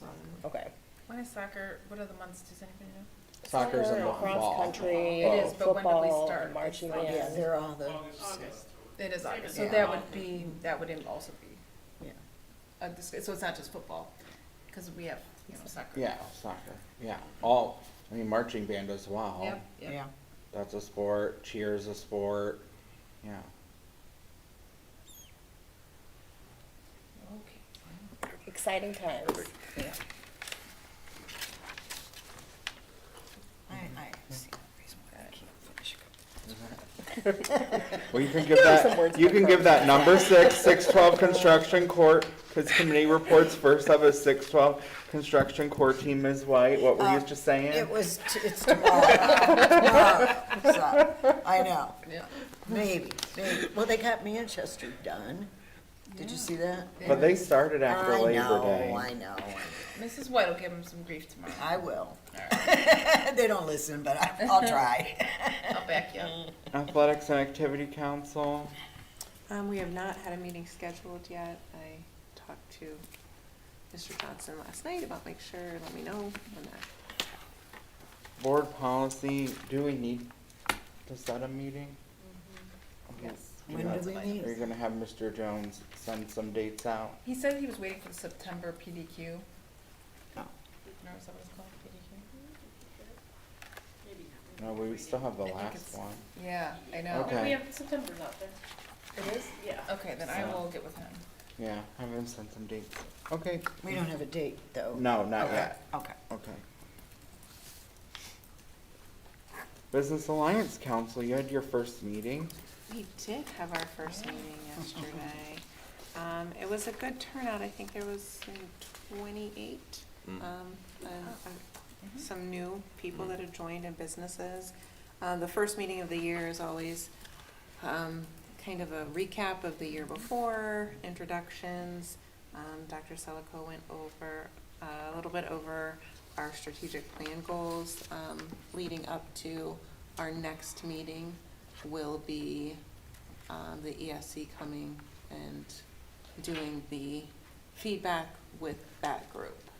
at the next meeting. And that will be getting opened up to more than just the businesses that are a part of the alliance as well. So, and then we're given an update on JOG that we've partnered with. This year, they're looking for 5 to 20 students. Ms. Dodonis gave an update on that for the work-based learning program, and depending on how it goes, they can expand it for more students if there's more that fit into that category. And then I actually, thank you, Dr. Selico. I was like, yay, I have one out. And I had asked to include in Friday notes just a recap of where we ended off last year with the different groups with our business alliance and our goals and our plan, kind of have our own little plan going on for that group. So that's where we ended off and where we will pick up this year with everything. So it was a good first meeting. Thank you. And there was a lot of discussion, and it was brought up about the cell phones, and also Dr. Selico went over a lot about safety and things like that that we've done over the past year in our buildings. And just a lot of encouragement, and it's always great to see the reaction of, we didn't know that was happening in your buildings. That's amazing, and to see these community members and members of our businesses that are then going out and touting us for all the great things that we're doing in the buildings and wanting to partner with us. So, did I miss anything, Mr. Harris? Nope, that's it. That's good. Thank you. District Wellness Committee, did you have a meeting? Tomorrow. Tomorrow, okay. Foundation met last evening, but we went to the Fresh Farm Party. Because we thought that was important, because of the 6th District Compact and the GAR Foundation to support those partnerships. Legislative Liaison, Mr. Harris? I have nothing, but thank you, Ms. Stoikoi, for sending over the update you got. Thank you, appreciate it. still have to go through it. But. Student Achievement Liaison, Ms. White? Yeah, we met, and you can see, I didn't take hardly any notes because I was so intrigued by the AI lesson that we went through, and I don't know that I can explain it that well, so I'm going to use Ms. Husband's notes here. We did review what we did last year, the teacher clarity and that kind of thing. So, as she said, we reviewed, and then the TBT guidebook was introduced. So they're unpacking the standards, basically, and we're still doing that this year. But Ms. Husband showed us with the AI how you can do that so quickly and so easy. And and thank you, Leslie from Silver Lake, for sharing her laptop, because I never bring mine. I always forget, and she shared, very willingly with me. So I appreciate that. Thank you, Leslie. But it was so fascinating. You just type in the standard, and Ms. Husband can help me explain, but then it gives you a breakdown of the nouns, the verbs, what you think the students need to do, and all this. And it was so nice because it took, 3 seconds, 5 seconds to get all this feedback that teachers now don't have to do. And so it was really nice. You can do test questions, you can do, ask them about what skills they need to get this standard, all kinds of things that it just, and it can simplify it in language that the kids understand. So I think the teachers really were awed by that presentation. So I don't know where that's going to go exactly, but what they're going to be doing this year, I believe, is working in their teams at the buildings, going through the standards and doing common assessments and things like that. So maybe making up lesson planning too as well. So I found it fascinating. It's called Google Gemini. That was the only note I made, because I was just like, wow, I'm looking at this, and it was really amazing. So thank you for that. And that's, I think, where we kind of left off. I hope that's pretty good. Just to number 7, comments, and you're up first, Ms. White. Okay. Well, I do have a couple things here. I wanted to really thank the library. That was remarkable. All those students reading and all those hours and minutes. Wow. I mean, you know, I've said this 100 times.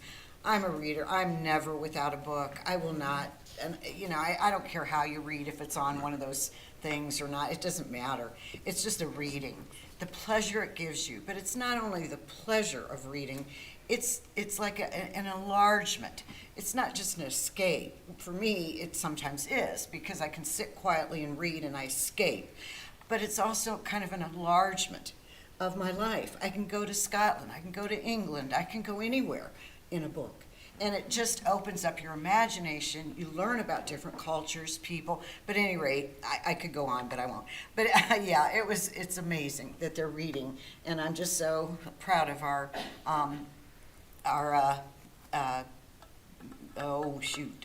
working together with the library. Thank you. So that was really something. Then I did get to attend the Fresh Farm and Garden a thing last night, and it was just so much fun. I just walked around and I could see all the plants, that some of them were taller than me. You know, and I'm going, wow.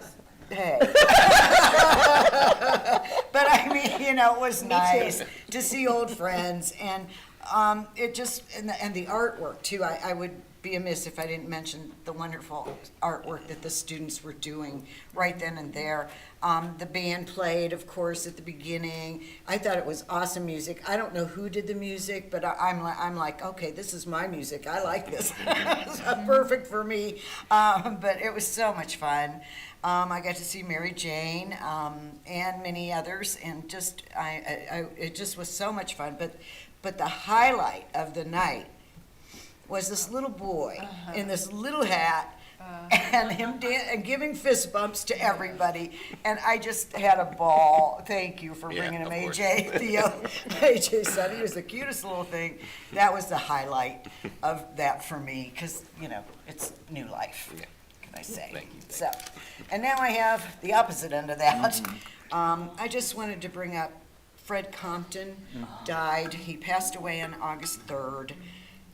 He was in Orkney, Scotland, after a brief illness, and he didn't really work here, but he was one of our lawyers who negotiated many contracts, did other things, and he just was. I remember I was a teacher and negotiator, and he was so kind to us always, both sides. He was so fair and just a gentleman, and he loved the practice of law, getting to know and helping to guide school board members, superintendents, treasurers, principals, teachers, and support staff members.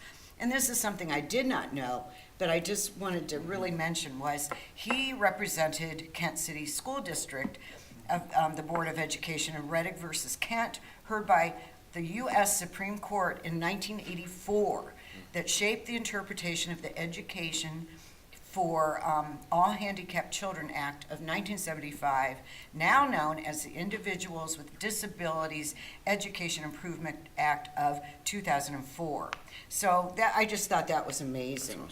You know, to me, that would be awesome to get to go to the Supreme Court and present a case. So just wanted to mention that he, we'll miss him. He was a very nice, kind man. And I do have an article today. I haven't done this in a while, but oh boy, I know. I'll try to keep it short. But I just, of course, I'm getting my magazine back now because it's school. And how to stifle student curiosity in 5 steps. And I thought this was kind of funny or just interesting. Well, the first thing, excessive test preparation. When we bombard students with test prep, we're sending the message that learning is just a means to an end. Students become disengaged and lose their desire to explore and discover. To foster curiosity, we must find a balance between test prep and nurturing a love for learning. What teachers can do, they can incorporate inquiry-based learning, encourage student questions, and emphasize real-world applications to help strike a balance. Give students opportunities to delve deeper into topics that interest them and connect their learning to the world around them. Number 2, lecture-heavy instruction. Relying primarily on lectures deprives students of opportunities to think for themselves and develop critical thinking skills. When students are constantly spoon-fed information, they become passive learners who are less likely to ask questions or explore ideas on their own. Teacher action. Replace a portion of lecture time with interactive activities such as small group discussions or thought-provoking debates. These student-centered exercises will allow learners to actively engage with the material, explore ideas, and share their perspectives with peers. Number 3, over-reliance on computer programs. Educational technology programs that focus primarily on boosting test scores can hinder authentic learning experiences. When we stick kids in front of screens for hours on end and don't provide them with authentic hands-on learning, we're not doing them any favors. While technology is valuable, it should be used in moderation in conjunction with other teaching methods. Teacher action. Dedicate time once or twice a week for students to engage in meaningful discussions about their experiences with educational technology programs. Encourage students to share their explorations, pose questions, and discuss their learning with a partner. Facilitate discussions on challenges they have encountered and collaborate with peers to find solutions. Number 4, disconnect from students' lives. When the curriculum has zero connection to students' lives or needs, it is no wonder they tune out. Learning in a vacuum is not only boring, it is also ineffective. If we want students to be invested in their education, we need to make sure that what they're learning is relevant and meaningful to them. Teacher action. Begin each unit with a short inquiry task that connects the core concept to students' lives and experiences. Develop open-ended questions or tasks that encourage students to explore concepts while expressing their own ideas and experiences, creating deeper connections and making learning more meaningful. Worksheet overload, number 5. This one, oh man. Worksheets can be useful for practicing skills, but when they're used excessively, they can be mind-numbing and repetitive. When students are constantly given worksheets that require little more than filling in blanks or following a set of instructions, they may become disengaged and lose their desire to learn. What teachers can do: provide engaging, interactive learning experiences that challenge students to think critically and creatively. For example, in a math class, challenge students to design a dream house using grid paper with a given set of constraints, allowing them to explore concepts of area and perimeter in a unique, interactive way. It's time to ditch the worksheets and test prep and focus on creating meaningful, engaging learning experience that truly inspire our students. And that's, that is how they will survive, thrive in school. So, yeah, I just thought that was fun. Not that I think many of our teachers do all that. Probably some do some, but I don't think that most of them do all those things. But it's just something to keep in mind. Thank you. Ms. Coco? Yes, I'll keep mine short tonight. The Fresh Farm party, yes, was absolutely amazing. And every year it's bigger and there's more community members there seeing all the great work that's going on. Thank you, Leslie, for coming last night and being there. Other than that, I wanted to share really quick something that was sent out to the parents at Bullock on Parent Square. So we all would have gotten it too, but it was kind of dug in there a little. For Bullock, and with cell phones, this may have something to do with the cell phones along with all the other great things going on, is that office referrals are down 66% from last year at this time, which is just, we just have to, we have to give a shout out to that. And just absolutely amazing. Yeah. So thank you for all the hard work that's going on all over this district, not just at Bullock. And we know there are a lot of components that go into that, not just cell phones, but the social and emotional side of things, and discipline and setting clear boundaries. So thank you to everyone for that. And then lastly, very much looking forward to the grand opening of the Black Tiger Family Center. And I guess also lastly, I would be remiss if I didn't mention that today is 9/11. And I think that everyone in this room probably remembers exactly where they were, and just that we never forget and honor those. To go off that office referrals are down 66%. Say that's even with us being, I don't know, more strict, for lack of a better word, in terms of our expectations with behavior this year. So it's not that anyone's looking any other way. That's with us having very high expectations. I read Mr. Elder's framework that he sent out. I mean, where expectations are higher than ever in terms of behavior and expectation setting and things. So it's even more impressive that they're down 66% when you think of where the bar is set compared to what our expectations have been in the past. And what I would say is when we visited North Ridgeville as part of our early pre-bond work, and we saw their pods that we've kind of imagined our 6 through 8 classrooms off. They said that when they put their middle schoolers into those, that they saw a huge and dramatic decrease in behavior and office referrals because of that as well.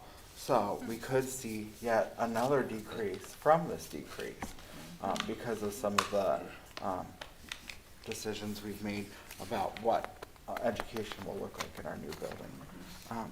Last Friday, I stopped by Silver Lake Elementary School for the Home and School League's Back to School Bash. It was a fun time, even though the rain pushed them inside. They made the most of it, and the kids were there having a lot of fun. The Cuyahoga Falls firefighters came and brought ice cream and frozen treats and passed them out to all the kids as well. I too was at the Fresh Farm party last night. It was just amazing how large the crowd was. It's really awesome. The one thing I noticed, and they must have done this intentionally, because I recognized the one family, because I graduated with them, that lives right across the street, and another family that lives just down the street. So they must have intentionally invited families that live right in the neighborhood around there. And I thought that was just a really beautiful thing that we talk about, culture of caring and the hub of our community. And I just noticed that they went around and invited neighbors of the Fresh Farm themselves. So I want to give them a special shout out because I noticed that. And then this Friday I'll be at Lincoln's Back to School Bash. Not only will they have all the things they've always had before, this year they have a petting zoo. Oh. So, and then next Friday, DeWitt has their Back to School Bash. Their traditional out on the blacktop, hot dogs, and fun. So lots of great things happening in our schools. Mr. Harris. Just another congratulations to tonight's graduate, and just an awesome job to our top readers. Just incredible work. I too was at the Fresh Farm Garden Party. Thank you, Miss White, for shouting out little Theo. He was running around there. We really wanted to bring him since he can walk now, so it was nice seeing him running up and down through the garden. But yeah, great job by everyone involved, staff, students. It's been said multiple times tonight, but just the crowd and just seeing it grow year after year is just incredible. And then I wanted to make a comment. I've been doing a lot of walking around Cuyahoga Falls from corner to corner to corner. And I've never really noticed as I'm driving, but there's so much Black Tiger pride all over this district and this city. The signs, Black Tiger signs out in front of homes, the class of years from now, the top Tiger signs. I mean, I've never really just paid attention to it. I mean, it's nearly every house, and I just want to shout that out. We have a lot of pride here in this community. So that's all I have. Mrs. Schaefer? Guess what? I was at the Fresh Farm party. And I also had a great time. And guess what else? I won some eggs. Oh, that's right. 2 years running. 2 years running. Wow. Did I spend $10 on tickets? Yes, I did. As many of you know, my son is working on his Eagle project. And one of his buddies was working on his Eagle project also as part of the Fresh Farm. And part of his Eagle project was to build that the fresh produce stand that was sitting out there. So he and his affiliates built that stand. His sister painted the vegetables onto it, who is a graduate from our district, and also part of the program prior to it being part of the compact. It was just a agricultural class, and so he completed his requirements last night. So congratulations to Tyler Priester for completing his Eagle requirements for the fresh produce stand. That's awesome. That's This awesome. is great. He did a nice job. Troop 152. That's great. Wonderful. Hopefully my son will be doing one too. Not that one project, but something else. They're all amazing what they do. Yeah, Their it's a big, projects. those are always big They are. projects. It's amazing. That's all I have. All right, Thank you. thank you. Item J is executive session for ORC 121.22G1 and ORC 121.22G2. Pursuant to Ohio Revised Code, Sections 121.22G1 and 121.22G2, is hereby moved that the board adjourn to executive session to consider the employment of a public employee or official and to consider the purchase of property for public purposes, the sale of property at competitive bidding, or the sale or other disposition of unneeded, obsolete, or unfit for use property. I'll second. Please call the roll. Mr. Harris. Aye. Mrs. Schaefer. Aye. Ms. White. Aye. Ms. Coco. Aye. Mr. Jones. Aye. We're in executive session at 7:39 PM.